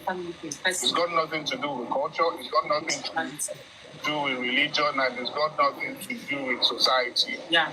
And it's just that it depends on the sort of family you are married And the class of the family. Somebody says that. And the class of the It's not an African thing. Now, let me tell you for something. Do you know that? So my father-in-law was once well-to-do, right? And at some point, something happened. In fact, currently, Anambra State government is owing him, so the man is kind of broke right now. Do you know every once in a while, this man will call me. I know you are trying. Please, I'm sorry I've not been able to be meeting my obligations as your father-in-law, thereby supporting you financially. Please, I urge you to please understand me. To be honest with you, I urge you to please understand me. You know what I can do if things were okay. So it's just a personality thing. Yeah. If it was buoyant now, I and the children will be okay. We won't lack anything. But you know he's got you. His mind is always with you. Yes. And that's key as well. That's key. Even just asking. And again, I think I'll take that down to exposure. Take that down to exposure. Exposure. I'll take that down to exposure. Yeah. Now, should I even shock you people? I've not said this before. I live in a big house. This house belongs to my father-in-law. They never throw me for months. And they don't plan There we go. Right? And that comes into culture. They don't have to, and they will not.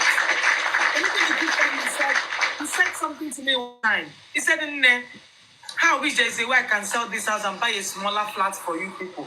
It's just that I feel maintaining this house is so much. I say, don't worry, I can handle it. It's expensive maintaining a full duplex, right? It is, but it's okay, I'm not complaining. When things spoil, currently I'm fixing my roof. Even though this roof has cost me 1 million within this year, it got bad again. I don't even call him for anything. Yeah? Every other in-law would have thrown me out of this house. So that again speaks to culture. The older really should look after the younger, and you shouldn't look to get your child's stuff in their demise, unfortunately. But also, it speaks to the connection with his child. Because I reckon that's probably not the only child, but the love he has for his child is what's driving him to say, my child's brought this woman home, and she remains mine. So he doesn't even see you as an in-law, is what I would say. He sees you as a daughter. He gained a daughter when his son brought you home. And that should be an example. I think you should echo one more in some of your programs. And I'm blessed to actually hear that. And I'm sure everybody on the platform is blessed as well. Thank you.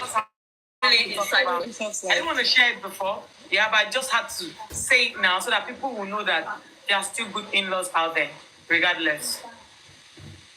Yeah, Baby Softlife, please. I think Jomsky came in late. If I may chip in something, I think in Wunmi's case, she's facing like in-laws challenge. In her own case, she faced friends challenged, like friends to her husband and her own friends too. So it's like what are opposites? What is favorable for Wunmi is something else on our own part, because Wunmi, Mohbad's friend are standing by Wunmi. We are not judging her for anything. But in her own case, her husband's saying skippy. Mohbad's friends are in for Wunmi to start wearing the skippy, and she should continue living her life. So it's just like cutlass. What's fair, she is facing is something else at Wunmi's side. So I'm just trying to chip in that just to portray what I do. Yeah. What I was just trying to understand is, because I try as much as possible to kind of understand where Wunmi's situation is coming from and where Victoria's situation is coming from. That is it a generic thing or it's just a one-off? And for somebody to have been in that situation to enlighten us now, that is not a generic thing. That is a one-off situation for what she's going through. That means and shows that this situation is actually a fine thing.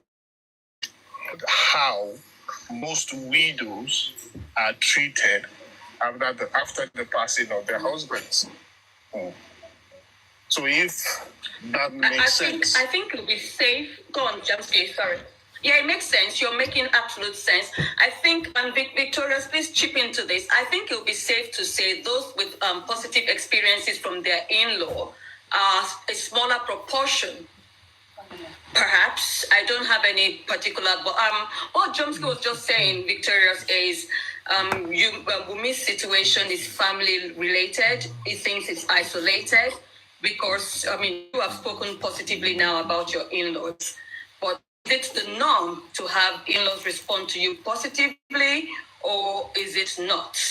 Okay, the honest truth is that it's actually not. Could it also be that my question was that do you think that journey was a bit smooth for you because perhaps you had the support of your in-laws and then full support of all of your family members? Because in your mom's case, aside from the in-laws, she has our immediate family, one member is not just okay. And coupled with that, she's not allowed to grieve privately. She got married to a celebrity. So she's not even allowed to grieve. She's in everybody's faces. People want to see what her next look. They're not even allowing her breathe.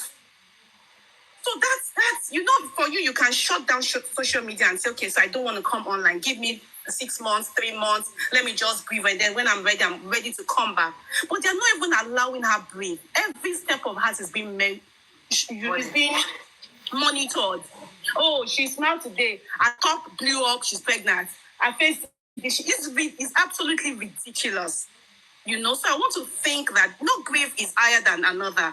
And so this is not me undermining your grief. I'm just saying that perhaps it's a bit more difficult for mommy because she's in our faces. She can't grieve privately. She doesn't have the support. And one thing I've also taken from you now is that in all you do in this life, don't marry from a hungry family. At all. Don't marry from a family don't marry from a hungry family, Sha. I've learned that from you, and I'm ensuring also that my family is not hungry, so that by the time my boys come home to come and marry, they don't find us hungry. So we too don't replicate this nonsense that is going on. So thank you for that. My other question is, were you financially independent before your husband died? Did you have your own money? Okay, so let me answer the first question. Well,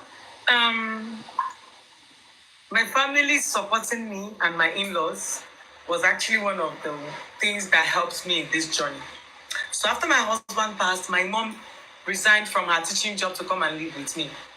She's been in this house. She's even seated here. She's been here with me for 1 whole year, right? Yes. So, and I have my sister is here. She just came. I have one that stays with me. I have my siblings all around here where I live, right? So my family's being around me actually helped me a lot. That is number one. Now, number two, and then as well as my in-laws, even though we do not talk all the time, but for the fact that I know that they give me peace, I am not sleeping and waking up that child, they are going to come today and bang on my gates and start fighting me, helped me too. So they gave me peace, even though we do not talk all the time, right? In this year, I can literally say we've spoken 3 times now, and we've seen twice, which was last week Sunday, a week tomorrow that we did my husband's 1-year memorial service, and in March, when my sister-in-law's daughter did her birthday, they invited us. You understand? So they actually contributed then. Another thing that helped me the most, aside my family, was social media. When I keep saying that social media is a blessing to me, people don't get it. Sometimes I tell myself, CHIBUGO, if Ike did not bring you to social media, how your life won't take be? If my husband didn't bring me here, I don't think I would have. I'm not healed though. I'm still healing. That's the truth. I am still healing. But if my husband didn't bring me here, I think this 1 year would have still felt like 1 month of losing my husband. I think I would have still been crying like every other night, right? But social media laid a lot of huge impacts in my life. Yeah. Even though they get weary people, right? Weary people obviously did. But the good part of them has been the one, they've been the one keeping me going. Now, You talked about, the second question was financially buoyant. Well, Victoria CHIBUGO has always been an industrious girl. But when I lost my husband, I was broke, right? Like I said, I was finding my feet after 4 years, then I lost my husband. I was out of business from 2020, COVID. It was during COVID that I lost the 16 million I told you people about, which actually sent me to depression that made my husband bring me into content creation. In the month of September, when I started to pick back my business again, it could have been October. Everything's just scattered again. But guess what? I'm very okay right now. I started from the scratch, from zero, when my husband died, business-wise, with the help of people. And where I am today, I am grateful. Within 1 year, I would say I've grown in all ramifications, all walks of life. Like, I have literally grown. So I wasn't that financially buoyant because I was still trying to come out of depression. I lose man. I asked myself, would you want to go back to where you are coming from? When my husband died, I said I will end our social media. It took the help of somebody. Somebody advised me and said, please don't do that. That's why after he died, I announced it, right? I went up entirely. Then when the person advised me not to leave that page, the first thing I did was I fixed ticket to put service of song on Facebook that day. People followed. My husband's burial video is on my life, is on my Facebook now. I live streamed the to put service of song here in Lagos from beginning to the end. His burial from A to Z. I live streamed his burial. Why did I even do all these things? I needed closure. I needed closure for my children. I built closure for my children. I needed them to know their dad, to see how their dad died, to see to experience. Most of our generation, we only hear your father was this, your father was that. They will show people holding this picture, right? We have got videos when my mother was alive. We have lots of them on our Facebook. Now, when their dad passed, because obviously they would. I thought my 5 years old started asking me what killed my daddy, and I've told him, right? Now, I had to live stream all those things because I needed closure for my children. Now, after the burial, I even went as far as placing them in front of their daddy's banner, mentioning the time, the date, their age at that time. So that when they grow, they can relate to it. I built an imagination, physical, visual imagination for my children. That was what I did for them on Facebook. So, back to the matter, I was struggling, and but I finally found my feet. That's all. Fantastic. Fantastic. Thank you. Thank you. We'll round up now. I think we want to, first of all, I want to do all my thank yous, and then you round up with just one thing, a question somebody had. But I'd like to thank our host, is Temi Official. She was out first earlier on in the top corner. So that's our host. I'd like to thank her for this platform. She's amazing woman, good heart, and we are a wonderful platform. We're a team. We look after each other on this platform, and we try to reach out to other people, even though the focus of this platform is supporting Wunmi and her child. Yes. So there is a question that just caught my attention right now in the comments. Boundaries. Is it on boundaries? No, Yeti Popcorn. She said she has been dropping that question.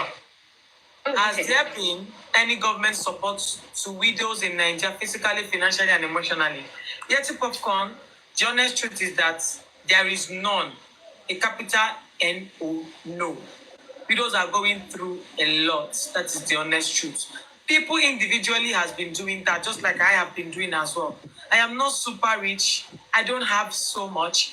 But from the little I have, I still share with my fellow widows because I can relate to what they are going through. Even me, where they public eye, sometimes it they enter body, right? And I know how it they be. That's why I share. Now, I started to use, before I talked about this outreach I'm doing this December, I said if I come out on social media and I don't talk about it and I don't get support, obviously I'll run it from my pockets. Nothing will happen. Because anytime it goes out of my pockets, God will somehow brings it back in. Right? So there has never been any form of support. So please, If you want to support widows, do well to support them. You can reach out to me if you have anything to give to widows. I am here. People are... See, there was one day, sorry, there's this particular widow on Facebook. She's the only widow close to me because when I got back from East after my husband's burial, I went to see her. Yeah? So my Facebook followers knows that she's the only widow close to me, the only widow that knows my house, that comes into my home. I don't allow people into my home for security reasons, and my children's only parents, right? Yeah. So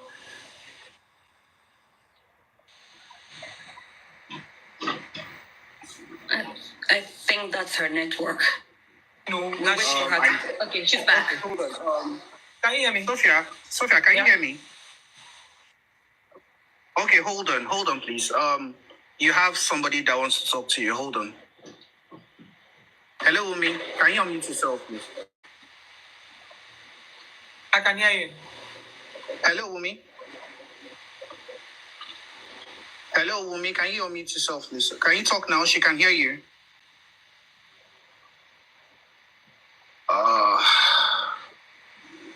Wunmi, can you speak out, please? Oh, hold on. He'll try to get her again. He'll try to get her again. But whilst he's doing that, again, it's a thank you to you. You're a very special woman. Okay, hold on, please, offline. Hold on. Wunmi, you're on to Sophia. Okay. Hi, Mrs. Sophia. Hi, Wunmi. Hello. Hi, so nice to hear from you. I've been here for like 2 hours listening to you. Like, thank you for the words of encouragement. Like, it's so nice to hear from you. Like, the word of courage. Like, despite everything you've gone through in the past 1 year, like, you could come over, to advise me, like, everything I've been listening to is what I actually needed to hear. Like, it's not easy. And I commend you, like, you are a strong woman. Like, with everything I've been listening to, it shows how strong you have been. And, I'm so happy for you. Like, I'm also, it's not the thing.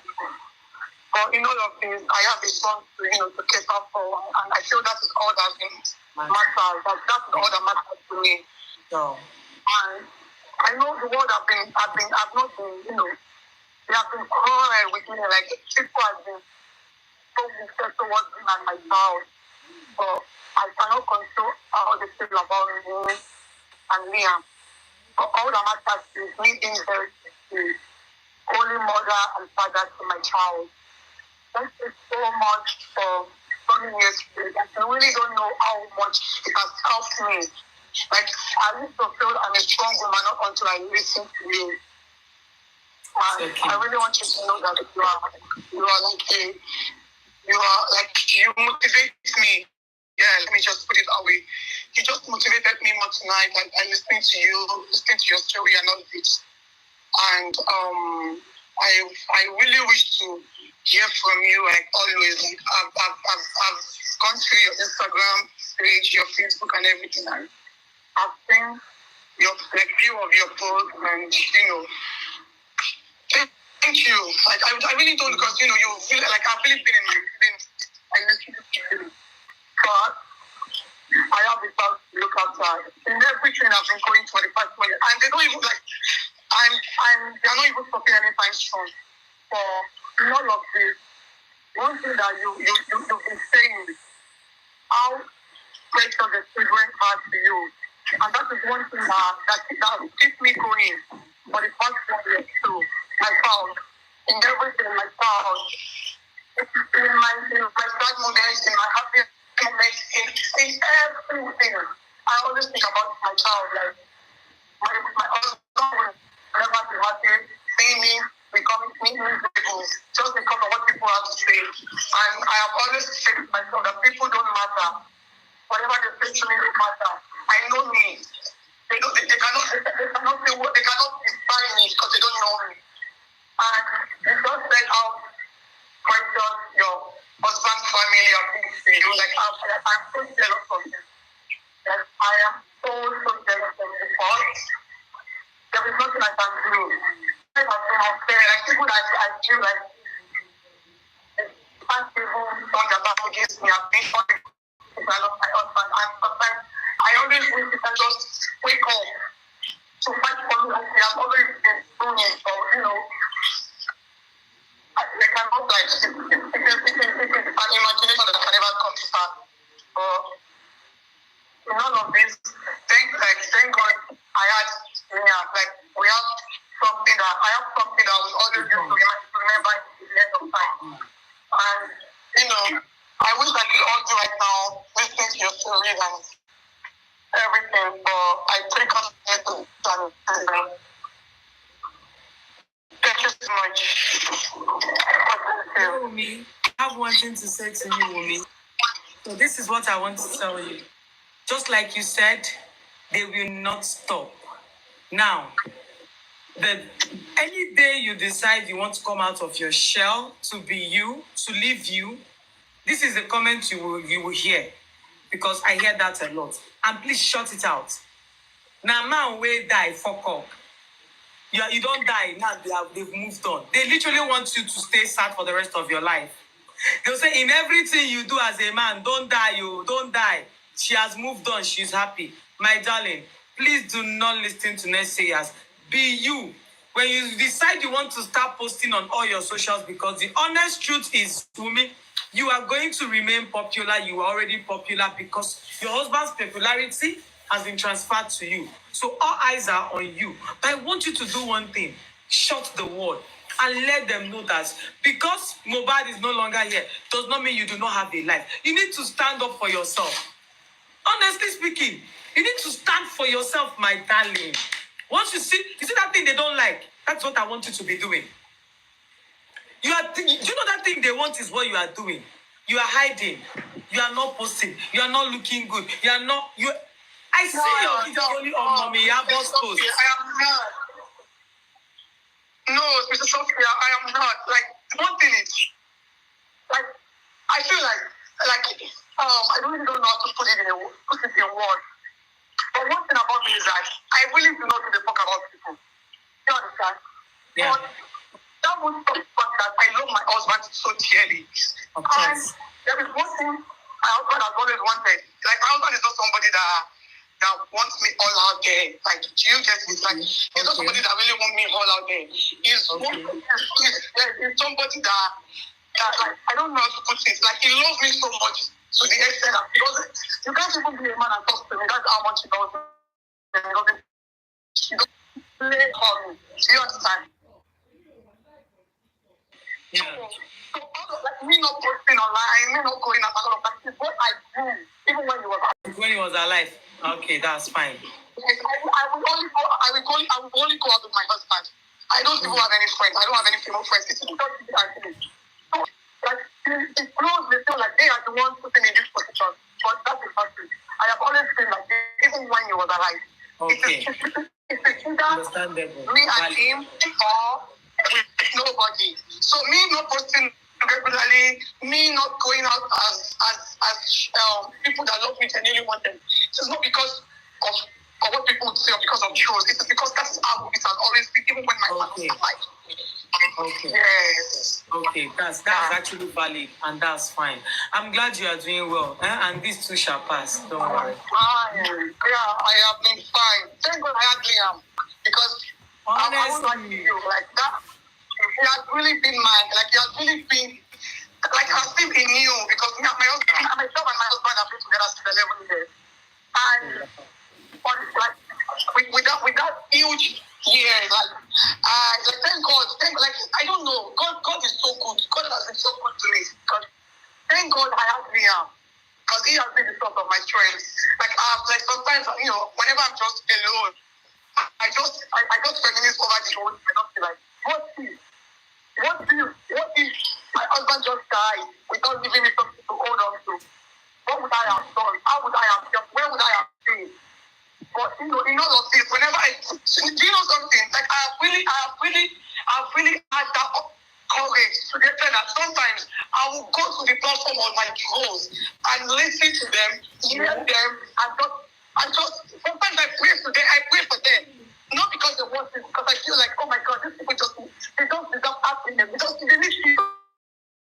That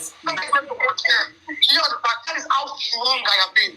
Like nobody in this world, nobody can take me back to those months. Because I knew what I did, and I knew how much I prayed my way out of those periods. So those things we are doing online is just like camouflage. Like sometimes I just look at these people and I just laugh at them. Like can you just but sometimes it is their I don't know how to put it. Like that is how they decide to play their own games and all of that. And I feel like most of these people that show me and all of that are just projecting who they are or what they have probably gone through in the hands of women, their partners, their mothers, on me. But I cannot control how they feel about me because just like among me, I have trained myself not to get bothered about what they say about me because they don't know me and they cannot define me. I know myself, they don't know me. And in all of this, I'm always thankful for the gift of my baby because in my bad time, whenever I touch him or I hug him, like it gives me that calmness that I needed. In those times, whenever I see things or hear things that that supposed to break me, and I look at my baby, like I really don't know where those happiness comes from. So in all of it, I'm always thankful to my husband in heaven. Thank God. He gave me something to always love to, which is our child. And the few members of the family that really want that loved him when he was alive, I always grateful for the gift of that little child too. Keep me going. In all of this, thank God I have Liam. Because it would have been worse if he died without letting back. So listening to you and hearing how your children have been your source of joy, I could relate because that has like I could relate with everything because that is how I have always feel like thank God I have Liam. In everything. I'm always thankful for the gift of my child. I literally say every day. In all of this, I've been with this guy since I was 14. So thank God that in all of this, I had a child for him. I'm glad. So I have been in my feelings actually, like I cried and I thought someone probably talk to me. And I'm so glad he's talking to me. Oh. Awesome. Thank you so much, Wunmi. Brilliant submission there. We appreciate you. Love to Lily. We'll let you go because we know you have to look after Lily. And okay. And thank you very much to Victorious. It's amazing how much of a blessing you have been to this platform and beyond. And I'll say this to you, you're a very special woman. You're a very strong woman. You have a special place in my heart. I've never ever aired my face. This is the first time I'm actually, baring my face. And that's because what you were coming with is something this platform is very passionate about.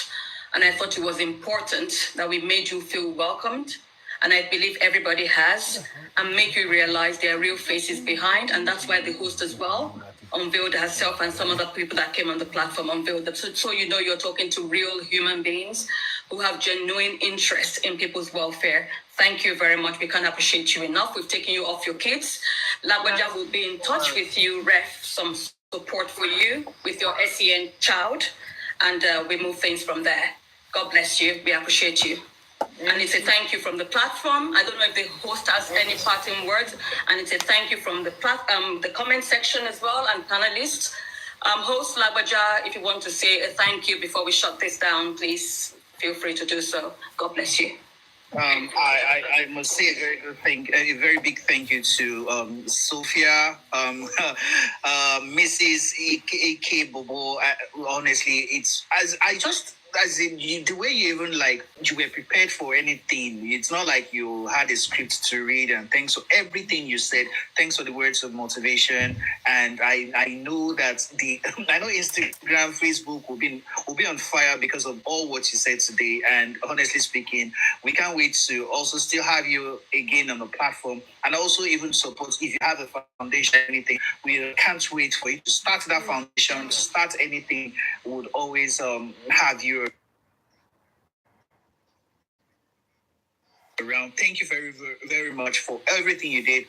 To our wonderful host, thank you for having us here. You bringing up the show to help widows and talk about it, because what our major objective here in this platform is say no to widow victimization. That's one of our major objectives here. It's not just about Wunmi or no Wunmi. No, it is say no to widow victimization. It's not just Wunmi alone. Although Wunmi is our major character here, but we also have thousands of widows here in Nigeria. That is why we are doing this. Thank you so much, Sophia. To my lovely baby soft life, this is the first time you're opening your face. You're such a wonderful woman and a very beautiful woman. This is the first time we've seen her open her camera, and thank you very much, because I just told her impromptu, like, hey, baby soft life, you have to come host this thing. You just have you have this sense of, I just want you to come and do this, and she just took it upon herself to be here. She has been here since around 6:30 p.m. and she's still kicking for the past 4 hours. To everybody on the panel list, Pythagoras, Lilibet, Lukia, everybody that came, everybody. Comment section, thanks very much. Gifters, thanks a lot. Please follow Victoria's CHIBUGO and also follow our Facebook page. That is sorry, what's your Facebook page? Sophia and Ikechukwu on Facebook. Sophia and Ikechukwu on Facebook. She also comes live on TikTok with the same account. So guys, feel free to check her live whenever she comes up. And to everybody, this is where we're going to draw the curtains of today's show. Thanks to everybody. Wunmi, thanks for calling in. Thanks for that surprise. Thanks for calling in. Everybody in the comment section, you are all winners. And thank you very much, Sophia. Our regards to Enzo. We wish him all the best. Thank you. Thank you, Sophia. Because